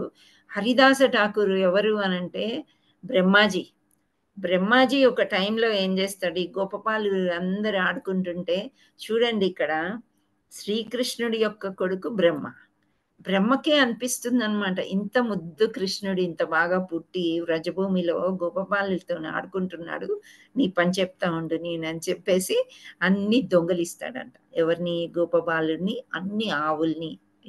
9 లక్షల ఆవులు ఉంటాయి నంద మహారాజ్కి. సో ఇవన్నిటిని కూడా దొంగలించేస్తాడనమాట. దొంగలించేసి ఒక గుహలో పెట్టేసి, ఇంకా ఆయన ఒక్క రోజు అంటే ఇక్కడ 1000 సంవత్సరాలు కదా, సో సరే చూద్దాం ఒక రోజు ఏం చేస్తాడో కృష్ణుడు అని చెప్పి ఈ డ్రామా చేస్తాడంట. చేసేసరికి అప్పుడు ఏమవుతుంది, కృష్ణుడికి అర్థమైపోతుంది, ఓహో బ్రహ్మకి కొంచెం అహంకారం వచ్చినట్లుంది, నా కొడుకని మర్చిపోయి నా మీదే ప్రయోగాలు చేస్తామని చెప్పేసి హీ మేనిఫెస్ట్. అంటే ఎంతమంది గోపబాలురు ఉన్నారు, ఎన్ని 9 లక్షల ఆవులు, దూడలు, వీటన్నిటిని కూడా మళ్ళీ సృష్టించేస్తాడు, సృష్టికర్త కదా. సో సృష్టించేసి మళ్ళీ అవి ఇంటికి వెళ్ళేటప్పుడు వెళ్తాయంట. వెళ్తే ప్రతి ఒక్క ఇంటి ఇల్లాలు, తల్లి, తండ్రి, వాళ్ళకు దివ్యత్వం తెలిసిపోతుంది వాళ్ళకి. ఏంటి రోజులాగా లేడు నా కొడుకు, వేరేలాగా ఉన్నాడు, నాకెందుకు ఇంత ప్రేమ కలుగుతుంది వీడి మీద, నా ఆవులేంటి ఇంత బాగున్నాయి, దూడలు ఇంత అందంగా ఉన్నాయి ఏంటి, వాళ్ళు చాలా ఎంజాయ్ చేస్తారు అనమాట. ఇంకా ఎందుకంటే ఇవన్నీ కృష్ణుడు, వాళ్ళ అసలైన పిల్లలు కానీ దూడలు, ఆవులు ఎక్కడో బ్రహ్మ దొంగిలించేసి అక్కడ పెట్టేసుకున్నాడు అనమాట, నెక్స్ట్ డే ఇద్దామని చెప్పి. సో అలా 1 సంవత్సరం గడిచిపోతుంది ఇంకా కూడా. సో కృష్ణుడు ఈ మాయ చేసేసారు, బ్రహ్మ కృష్ణుడు కలిసి ఈ మాయలో ఉన్నాడనమాట. అప్పుడు ఆయన పడుకుంటాడు, రాత్రి తెల్లారి లేచిన తర్వాత చూస్తాడు బ్రహ్మ వచ్చి, నేను గుహలో పెట్టి బండరాయి మూసిన తర్వాత ఇదేంటి మామూలుగానే ఉంది ఇక్కడ వ్రజభూమి, పిల్లలు ఉన్నారు, గోపబాలు అందరూ ఉన్నారు, ఆవులు, దూడలు ఇవన్నీ కూడా మామూలుగా ఉన్నాయి అని అర్థం కాలేదంట. అర్థం అవ్వకపోతే అప్పుడు ఆయన లీల అనేది అర్థమైపోయింది అన్నాడు. అప్పుడు వాళ్ళందరినీ కూడా రిలీజ్ చేసేస్తే కృష్ణుడు ఏవైతే ఉన్నాయో అవి లోపలికి తీసేసుకుంటాడు. సో అలా ఒక లీల చేస్తారనమాట. అయితే సొంత కొడుకే అలా చేసినప్పటికీ కూడా కృష్ణుడు క్షమించాడంట. చిన్న తప్పు చేసినావు నువ్వు, అందుకని నువ్వు కలియుగంలో ఒక మ్లేచ్చుడు అయి పుడతావు. అంటే ఒక తుర్క ఫ్యామిలీలో పుడతాడు, ఒక ముస్లిం రాజ్యంలో పుడతాడనమాట. పుట్టినప్పుడు ఆయనకి ఎట్లా ఉంటుంది, వాళ్ళు మాంసభక్షణ చేస్తారు కదా ముస్లిమ్స్, ఆ మాంసభక్షం చేయడమే కాకుండా అలాంటి వాళ్ళని ఆ రోజుల్లో గుళ్ళల్లోకి రానిచ్చేవారు కాదనమాట. సో అలాంటి ఫ్యామిలీలో పడేస్తాడు. అతనే హరిదాస ఠాకూర్ అనమాట. సో అక్కడ ఇవన్నీ నాకు అర్థం కాలేదు ఎక్కువ స్టార్టింగ్లో. ఎందుకు మరి ఆయనని అలా అంత పెద్ద పనిష్మెంట్ ఇస్తారంటే, మరి దొంగలిచ్చాడు కదమ్మా మా గురుగారు వరదకృష్ణ ప్రభు హిస్ గ్రేస్ ఆయన చెప్పారనమాట. నాకు చాలా సంతోషం వేసింది. అవునా అనుకున్నాను అప్పుడు. అయితే మనం సొంతంగా ఎన్ని చదివినా కొన్ని అర్థం కావండి, గురువులు చెప్పినప్పుడే అర్థమవుతుంది. సో ఈ లీల నేను మర్చిపోలేను, ఎందుకంటే మా గురువుగారి నోట్లోంచి విన్నాను కాబట్టి. సో ఆయన హరిదాస ఠాకూర్ అవుతారు. ఏంటంటే బ్రహ్మకి అన్నీ వచ్చు కదా, వేదాలన్నీ ఆయనే రాశారు కూర్చొని. సో దానివల్ల ఏమవుతుందంటే ఆయనకి ఆ భక్తి అనేది పోదు, ఆ భక్తిలో ఉంటాడు అనమాట, ఆ భక్తిలోనే ఉంటాడు. అక్కడ పూరి జగన్నాథ్లో జరుగుతుంది అనమాట ఇది. అక్కడే దూరం నుంచి చూస్తూ ఉంటాడు పూరి జగన్నాథ్ని, ఆయన మీద చైతన్య మహాప్రభు యొక్క లీలలు అన్నీ రాస్తూ ఉంటాడు అనమాట. అప్పుడు చైతన్య మహాప్రభు ఆయనకి హరిదాస ఠాకూర్కి గుడి బయటకు వచ్చేసి ప్రసాదం తీసుకొచ్చి ఇవ్వడము, ఆయనతోని ఆ శ్లోకాలు రాయించి చదివించుకోవడము, పాడించుకోవడము. సో సంకీర్తన అంటే ఏంటి, ఎలా భక్తి చేయాలి, చాలా మంచి మంచి పుస్తకాలు హరిదాస ఠాకూర్తో రాయించి ఆ ఖ్యాతినంతా అతనికే ఇస్తాడనమాట. అంటే భక్తులకే ఇచ్చేస్తాడు పూర్తిగా.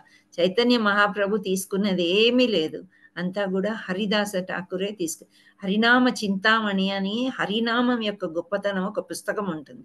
అది మాకు లెసన్స్ లాగా బాగా జరిగినాయి. సో ఆయన యొక్క గొప్పతనం అది. శ్రీకృష్ణుడు ఏం చేస్తాడంటే అదే విధంగా వాళ్ళ యొక్క భక్తులకే ఇచ్చేస్తాడు అనమాట. అలా అర్జునుడితో చెప్తున్నాడు, నేను ఏమి చేయాలో అవన్నీ ముందే చేసేసాను, ఆల్రెడీ వాళ్ళందరూ చనిపోయారు నా దృష్టిలో. ఇంకా నువ్వు చేసేది ఏముంది, నా యొక్క వెపన్ అయిపో నువ్వు, అంటే నా యొక్క అస్త్రాన్ని అయిపోయి నిమిత్త మాత్రుడివి నువ్వు, యుద్ధం చేయి, యుద్ధం చేసి ఆ ఖ్యాతి అంతా నువ్వే తీసుకో. అర్జును వల్ల ఈ యుద్ధం గెలుపు పొందారు వీళ్ళే రాజులు, ఎవరు, పాండవులు ఆ స్థానాన్ని ఆక్రమించుకుంటారు అని చెప్తున్నాడు అనమాట. సో ఇది ఒక చిన్న ఉదాహరణ. శ్రీకృష్ణుడే చైతన్య మహాప్రభు అనమాట. సో చైతన్య మహాప్రభు హరిదాస ఠాకూర్కి దగ్గర ఉండి అన్ని పుస్తకం కూడా ఎలా రాసేది అంతా కూడా రాస్తూ ఇద్దరు కలిసి బాగా ఆనందిస్తారు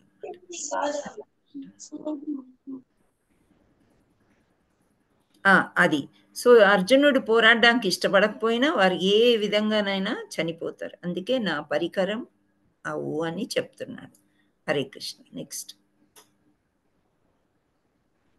ఇక్కడ తమ పక్షపు రాజులందరితో సహా ధృతరాష్ట్ర తనయులు భీష్ముడు, ద్రోణుడు, కర్ణుడు మరియు మా పక్షపు యోధ ముఖ్యులు కూడా వేగంగాని భయంకరమైన నోళ్ల యందు ప్రవేశించుచున్నారు. వారిలో కొన్ని దంతముల నడుమ చూర్ణిత సిరులై తగులుకొనిటయు నేను గాంచుచున్నాను.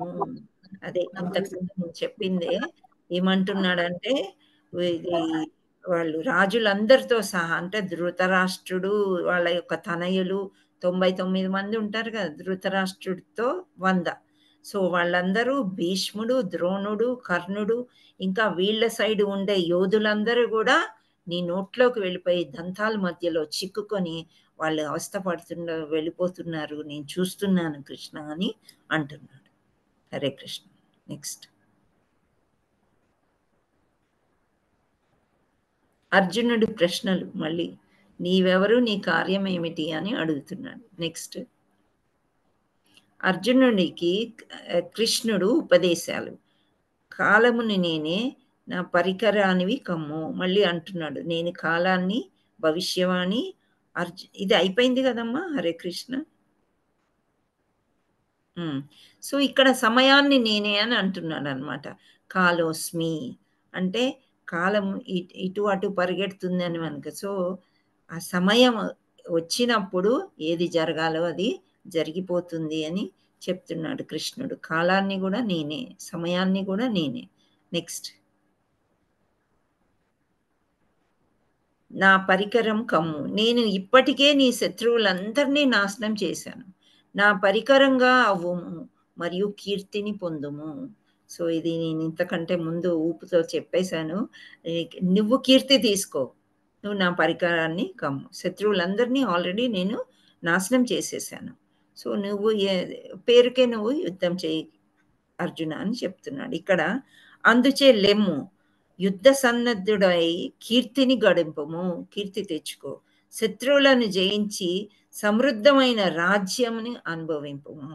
ఓ సవ్యసాచి. సవ్యసాచి అంటే 2 చేతులతోని బాణాలు అలర్కలంగా వేయగలడంట. ఎవరు? అర్జునుడు. మనము కుడి చేత్తో కొన్ని పనులు బాగా చేయగలుగుతాం, ఎడం చేత్తో కొన్ని లెఫ్ట్ హ్యాండర్స్ ఉంటారు, వాళ్ళు లెఫ్ట్ హ్యాండ్తో చేస్తారు. కానీ అర్జునుడికి ఎలాంటి యోధుడు అంటే 2 చేతులతోని కూడా బాణాలు అదే విధంగా అందుకని సవ్యసాచి అని అంటాడు.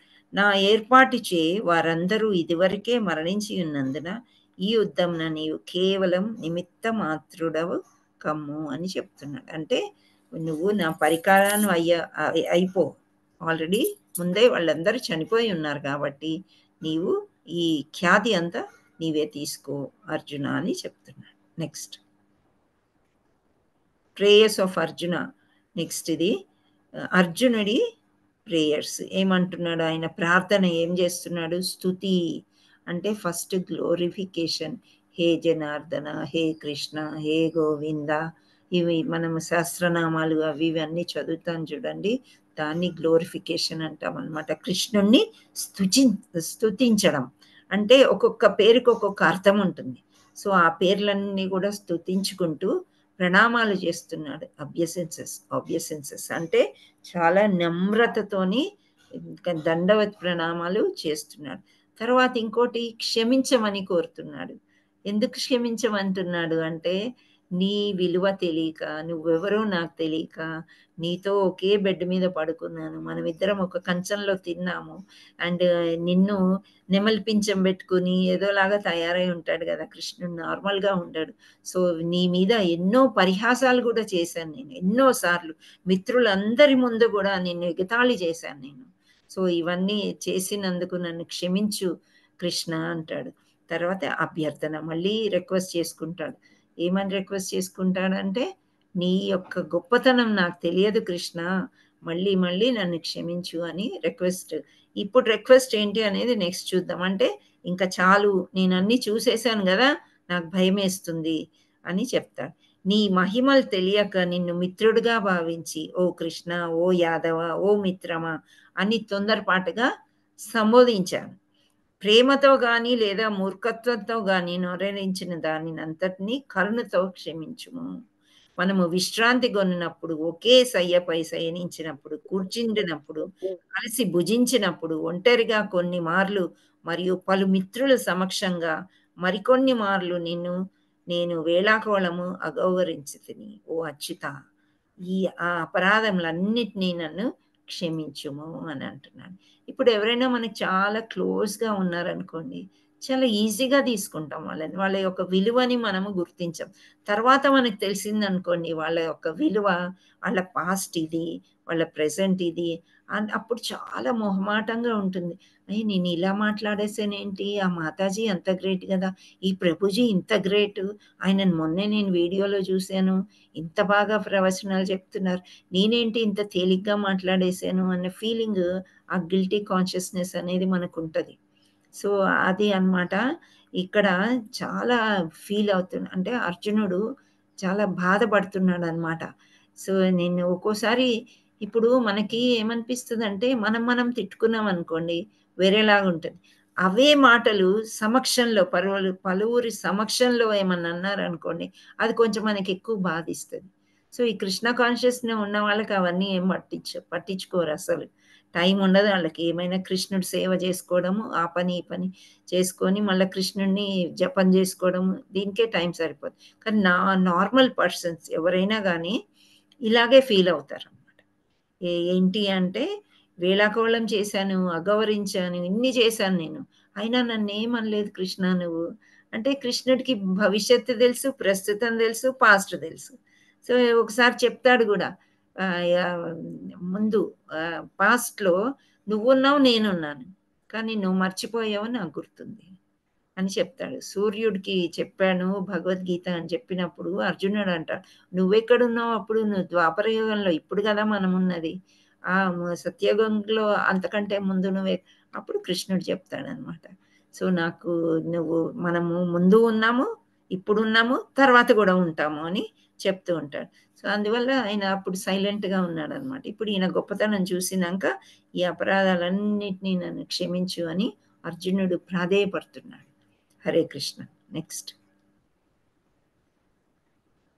ఏ అంటే ఆముడ్ ఫామ్, అంటే బహురూపము, చాలా రకాలైన రూపాలు. నెక్స్ట్ బహురూపం అంటే మానవుని వంటి ద్విబాహు రూపము. అంటే కృష్ణుడు మామూలుగా ఇప్పుడు అర్జునుడితో ఆడుకున్నప్పుడు కానీ ఇవన్నీ చెప్పాడు కదా అర్జును, అప్పుడు ఏ విధంగా ఉన్నాడు అంటే 2 చేతులు 2 కాళ్ళు మామూలు మనిషిలాగే ఉన్నాడు అనమాట. నెక్స్ట్ అతి సామాన్యమైనది సౌమ్య వాపు. నెక్స్ట్ దర్శనం దుర్లభము, సుదుర్ దర్శాం అంటున్నాడు. ఇక్కడ దర్శనం దుర్లభము అంటే చాలా రేర్ అన్నమాట. ఎప్పుడో ఒకసారి తప్ప వేరే రూపం కృష్ణుడు ఎవరికి కూడా చూపించడు. అది దుర్లభ అనేది ఒక అర్థం అన్నమాట. చాలా కష్టము, వెరీ రేర్ అంటారు. ఎప్పుడో ఒకసారి కనిపిస్తుంది. సో ఈ విశ్వరూపం అర్జునుడికి చూపించేశాడు ఆ గొప్పతనం అని గడిగడికి చూపిస్తాడా? మళ్ళీ మళ్ళీ చూపించాడు. కష్టం అన్నమాట, చాలా రేర్. సో ఇక్కడ అర్జునుడు ఏమంటున్నాడు, ఆ విధంగా అర్జునుడు శ్రీకృష్ణుని ఆద్య రూపంని గాంచినంత ఇట్లు పలికెను, ఓ జనార్దన, అత్యంత సుందరమైన నీ మానవ రూపమును గాంచి శాంత చిత్తుడనై నా సహజ స్వభావమును పొంది తిని. అంటే ఇప్పుడు ఇక్కడ ఎంత శాంతంగా ఉన్నాడు కదా, పక్కనే ఒక జింక పిల్లని పెట్టుకొని ఉడతలు కుందేళ్ళు అన్నిటితోనే ఉంటుంటాడు కృష్ణుడు. సో ఎక్కడున్నా కానీ ఆ నెమలిపించం మాత్రం నెమలిపించము, ఆ పట్టు పీతాంబరం ఎల్లో కలర్ది, ఇది చూసే మనం కృష్ణుడు అని గుర్తుపెట్టుకోవచ్చు. సో అందమైన రూపాన్ని నువ్వు వదిలిపెట్టేసి ఆ విశ్వరూపాన్ని చూపించావు, భయకంపితుడిని అయిపోయాను నేను అప్పుడు. ఇప్పుడు నా సహజ స్వభావాన్ని నిన్ను చూసినప్పుడు నాకు శాంతంగా ఉంది కృష్ణ, మళ్ళీ నిన్ను ఇలా చూస్తే అని చెప్తున్నాడు. నెక్స్ట్ కృష్ణ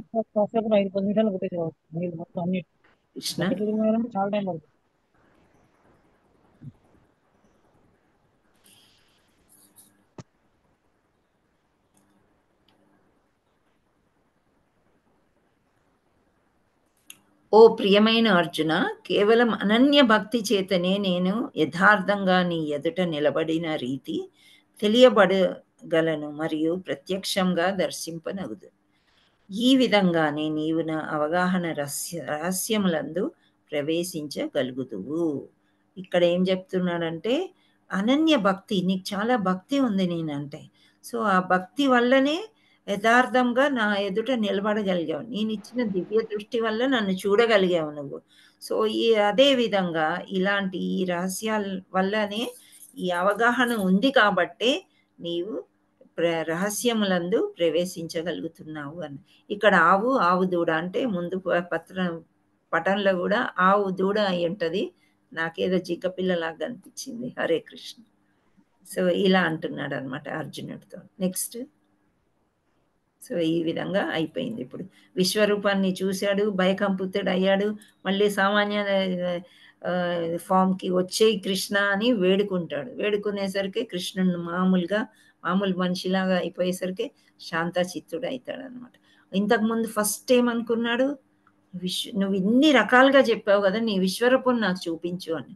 ఏ కారణం చేత విశ్వరూపం చూపించమన్నాడు అంటే వేరే వాళ్ళకి, నమ్మని వాళ్ళకి అంతా కూడా నువ్వు తెలియజేయడం కోసము నీ యొక్క ఖ్యాతి గొప్పతనం చూపించాలి అందరికీ అని చూపించు కృష్ణ అని అంటాడు అనమాట. సో ఆ విశ్వరూపం చూపించినప్పుడు చాలా వణికిపోతాడు. చెప్తుంటాడు, ఇన్ని నోళ్ళు ఉన్నాయి, ఇన్ని చేతులు ఉన్నాయి, ఇన్ని భుజాలు ఉన్నాయి, ఇన్ని ఉదరాలు ఉన్నాయి, ఇవన్నీ చూస్తున్నాను నేను, అయినప్పటికీ కూడా నాకు భయమేస్తుంది కృష్ణ, మళ్ళీ నువ్వు బ్యాక్ వచ్చేసేయి అని చెప్తాడు. అప్పుడు మళ్ళీ మనుష్య రూపానికి కృష్ణుడు వచ్చినప్పుడు శాంతచిత్తుడై మళ్ళీ స్నేహితుడు. అప్పుడు ఇంకా గౌరవం చాలా ఎక్కువగానే పెరుగుద్ది కదా. సో ఇప్పుడు మామూలుగా మనము ఒక మనం ఎవరినైనా పిలిచి ఇల్లు చూడండి అని అంటాం. అయితే ఇల్లు చూస్తారు. అప్పుడు మనం చెప్పొచ్చు ఏంటంటే, మేము ఊరికెళ్ళి ఈరోజే వచ్చాము, మా ఇల్లు అంత శుభ్రంగా లేదు, లేకపోతే మామూలుగా అయితే మేము కొంచెం నీట్గానే ఉంటాము, అది ఇది అని చెప్తే వాళ్ళు ఆ దృష్టితో చూడడానికి ప్రయత్నం చేస్తారు. ఓహో, ఈ ఈ మాతాజీ ఏదో పని మీద ఉండే ఈ విధంగా ఉందేమో. లేదు అంటే వీళ్ళు ఇంతే ఏమనుకుంటారు వాళ్ళు, ఇంతేలే వీళ్ళు అని. సో ఆ యొక్క దివ్య దృష్టి కృష్ణుడు అర్జునుడికి ఇచ్చాడనమాట. మనం ముందే ఎలాగైతే గెస్ట్లకు చెప్తున్నామో ఆ విధంగా అర్జునుడికి ఆ దివ్య దృష్టి ఇచ్చి, ఇప్పుడు చూడు నాయన, చూసినప్పుడు నువ్వు చూడగలుగుతావు. అప్పటికైనా భయపడిపోయాడు అనమాట. ఆ దివ్య దృష్టితో చూసినా సరే చాలా భయం వేస్తుంది. సో ఇక్కడ విశ్వరూప దర్శనం, విశ్వరూపం అంటే అంటే రిక్వెస్ట్ అన్నాము. సో అభ్యర్థన. అర్జునుడి మానసిక స్థితి, భ్రమ ముగిసింది. భ్రమ అంటే ముగిసిపోయిందనమాట. నా వాళ్ళు, నా చుట్టాలు, నా బంధువులు అనేది దేవాది దేవుని అంగీకారం, పూర్తి సంతృప్తి, సాటిస్ఫాక్షన్, వినయపూర్వకమైన అభ్యర్థన. నెక్స్ట్ యూనివర్సల్ ఫామ్, విశ్వరూపం. కృష్ణుడిచే విశ్వరూప వివరణ, సంజయుడిచే విశ్వరూప వర్ణన. సంజయుడు ధృతరాష్ట్రుడికి చెప్తుంటాడు. అర్జునుడిచే విశ్వరూప వర్ణన, అర్జునుడికి కృష్ణుడి యొక్క ఉపదేశాలు. యు అంటే నెక్స్ట్ ప్రేయర్స్ ఆఫ్ అర్జున, అర్జునుడి ప్రార్థన, స్తుతి, ప్రణామాలు, క్షమాపణలు, అభ్యర్థన. ఏ అంటే ఆర్మ్డ్ ఫామ్, బహురూపాలు అన్నమాట. మానవుని వంటి 2 బాహువులు రూపం చాలా సౌమ్యమైనది, దర్శనము దుర్లభము. హరే కృష్ణ. సో ఇక్కడ మీరు ఎవరైనా హ్యాండ్ రైజ్ చేసి మీరు ఇప్పుడు చదవచ్చు.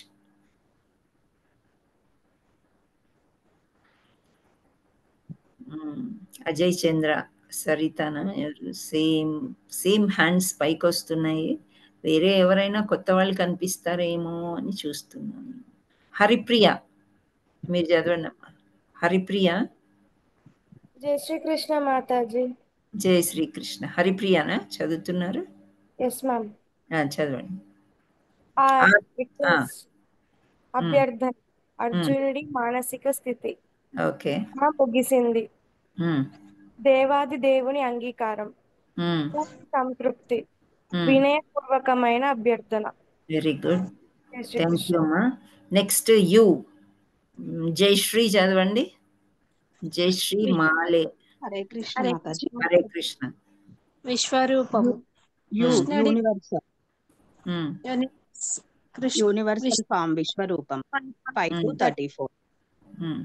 కృష్ణుడిచే విశ్వరూప వివరణ, సంజయునిచే విశ్వరూప వర్ణన, అర్జునుడిచే విశ్వరూప వర్ణన, అర్జునుడికి కృష్ణుడి ఉపదేశాలు. థ్యాంక్ యూ అమ్మా. హరే హరే కృష్ణ. కృష్ణ మాతాజీ. జయశ్రీ ఇద్దరు ఉన్నారు, నేను జయశ్రీ మాలే అన్నాను. బాగా చదివామమ్మా, థ్యాంక్ యూ. ఓకే, నా భారతి పెరుమాళ్ళ, పి చదవమ్మా. హరే కృష్ణ మాతాజీ. హరే కృష్ణ. ప్రేయర్స్ ఆఫ్ అర్జున, అర్జున ప్రార్థనలు, స్తుతి, ప్రణామాలు, క్షమాపణలు, అభ్యర్థన. Okay, thank you. Next Ashvitha అని వచ్చిందమ్మా పేరు. కష్విత మాతాజీ. ఉన్నారా? ఆర్మ్డ్ ఫామ్, బాహురూపము. మానవుని వంటి 2 బాహువుల రూపం చాలా సౌమ్యమైనది, దర్శనం దుర్లభం. Okay, thank you. Hare Krishna. So నేను శ్లోకాలు, ఎందుకంటే పెద్ద అధ్యాయము, కొంచెం మంచిగా మనం చెప్పుకుందాం అన్న విషయంతో ఇప్పుడు 12:22 అయింది. ఇంకేమైనా మీకు ప్రశ్నలు ఉంటే అడగవచ్చు. Hare Krishna. You can take off the slide. Thank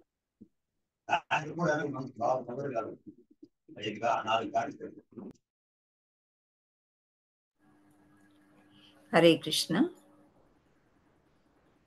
Hare Krishna Hare Krishna Krishna Krishna Hare Hare, Hare Rama Rama Rama Hare Hare.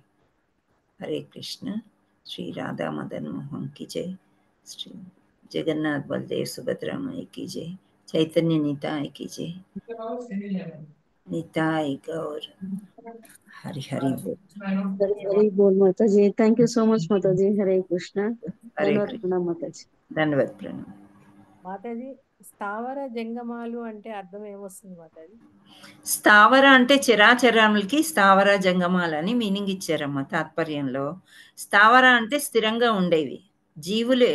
అన్ని జీవులు స్థిరంగా ఉండే జీవులు ఏవి? మోస్ట్లీ చెట్లు వస్తాయి కదా, చెట్లు, కొండలు, కోనలు. జీవం ఉండదు కొండ కోనకి, కానీ స్థిరంగా ఉండే ఆవాసాలు అని అర్థం అన్నమాట. జంగమాలు అంటే చరములు అంటున్నారు, మూవింగ్, కదిలేవి అంటే జీవరాశులు, కదిలే జీవరాశులన్నిటినీ కూడా చరములు జంగములు అని అన్నారు. హరే కృష్ణ. అదే అంటారు మాతాజీ, జంగమాలు అంటారు, తిరుగుతా ఆ, ఉంటారు కదా. జంగమాలు ఏంటంటే వాళ్ళు ఒక టైప్ ఆఫ్ పూజారులు అనమాట. ఒక దగ్గర ఉండరు. ఒక యాత్ర, ఒక పుణ్యక్షేత్రం నుంచి ఇంకో పుణ్యక్షేత్రం ఎప్పటికీ తిరుగుతూనే ఉంటారనమాట వాళ్ళు. అందుకనే ఇక్కడ జంగమాలు అని అనడం జరిగింది. అదే అది ఇది కానీ ఒకటేనా? ఇక్కడ ఒకటే కాదు, వాళ్ళు మూవింగ్ కాబట్టి వాళ్ళు అలా అనుకున్నారు. జంగమ కులం వాళ్ళు ఉంటారు అని చెప్తారంట. మళ్ళీ జంగమ అని ఇంటి పేరు కూడా ఉంటుంది కొందరికి అని అనుకున్నాం పొద్దున్న, నిన్న అనుకున్నాం మా శిక్షా గురువుతోని కలిసి. సో కానీ ఇక్కడ అర్థం ఏంటంటే జంగమాలు అంటే చరములు అని అర్థం. చరము ఆచరము వాటి యొక్క మీనింగ్ అన్నమాట. అంటే మూవింగ్, జీవరాశులు, కదిలే జీవరాశులు అని అర్థం ఇక్కడ జంగమ అంటే. హరే కృష్ణ. హరే కృష్ణ. హరే కృష్ణ మాతాజీ. హరే కృష్ణ మాతాజీ, నేను జయశ్రీ మాతాజీ. జయశ్రీ. జయశ్రీ మాలే మాతాజీ. మామూలుగా మనం తిలకం పెట్టుకుంటాం కదా ఈ నామము. అయితే అది ఏం డౌట్ అంటే, మా ఇంటి దేవుడు శివుడు మాతాజీ, వీరభద్రస్వామి. అయితే ఇప్పుడు అంటే కృష్ణుని భక్తి చేస్తున్నాను నేను, కానీ తిలకం పెట్టుకోవచ్చా? అంటే శివుడు అంటే ఇలా ఉంటుంది కదా, అడ్డం ఉంటుంది కదా. ఉంటది బొట్టు. అదే ఇప్పుడు మనము భగవద్గీత చదువుతున్నాం, భాగవతము ఈ క్లాసులు అటెండ్ చేస్తున్నారు. దేవాది దేవుడైన శ్రీకృష్ణుడు యొక్క కళలు 64, శివుడివి 60 ఉంటాయి, తక్కువ ఉంటాయి అన్నమాట. సో అలా మీరు పరంపర మీ కుటుంబంగా అది నమ్మొచ్చు. శివుడికి ప్రార్థిస్తే కూడా కృష్ణుడిని ప్రార్థించినట్టు అని మా గీతా మహత్వం చదువుకుంటున్నాం కదా మనం, తప్పులేదు. కానీ మీరు కృష్ణుడికి కాన్షియస్ లోకి వచ్చినప్పుడు కృష్ణుడిది పెట్టుకుంటే శివుడు కూడా ఆనందిస్తాడు. అలాగా మాతాజీ. ఆ విధంగా తీసుకోండి మీరు. ఈ నామం అయితే పెట్టుకోవాలమ్మా. ఈ నామం ఏంటంటే ఇవి రెండు కృష్ణుడి పాదాలు, ఇదేమో తులసిమాత. అవును, మీనింగ్ మీకు తెలిసింది కదా. తెలిసినప్పుడు ఇంకా శివుడు పరమ భక్తుడు కృష్ణుడికి, చాలా పరమ భక్తుడు అనమాట. ప్రతిదీ కృష్ణుడు ఆజ్ఞ లేనిదే శివుడు ఏమి చెయ్యలేడు అనమాట. శివుడు ఆజ్ఞ లేనిదే చీమైనా కుట్టదు అని మనం మామూలుగా తెలుసుకున్నాం ఇన్ని రోజులు. కానీ శివుడి కంటే గొప్ప కృష్ణుడు అని ఈ చైతన్యంలోకి వచ్చిన తర్వాతే మనకు తెలుస్తుంది, భగవద్గీత ద్వారా, వేదాల ద్వారా, అన్నిటి ద్వారా అన్నమాట. హరే కృష్ణ. హరే కృష్ణ మాతాజీ. హరే కృష్ణ.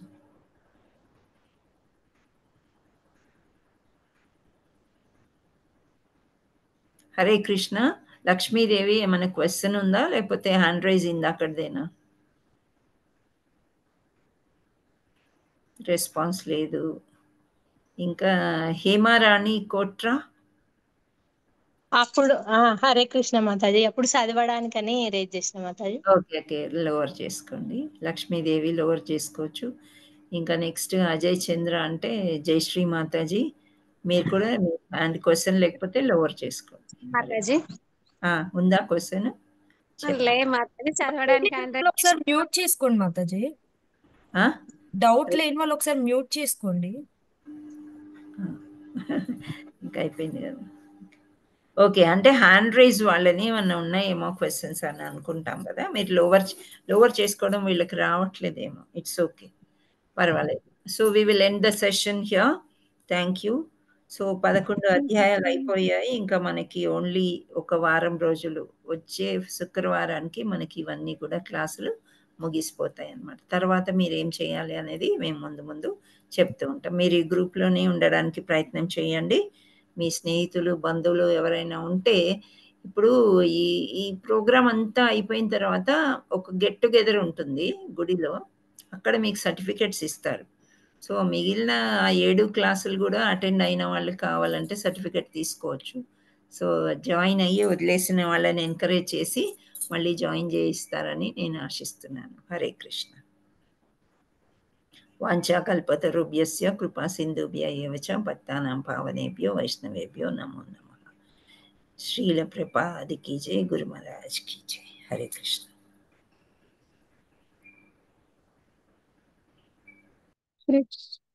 हरे कृष्ण माताजी, धन्यवाद प्रणाम। प्रणाम माताजी। హరే కృష్ణ మాతాజీ. హరే కృష్ణ మాతాజీ. హరే కృష్ణ మాతాజీ, ధన్యవాద ప్రణామాలు.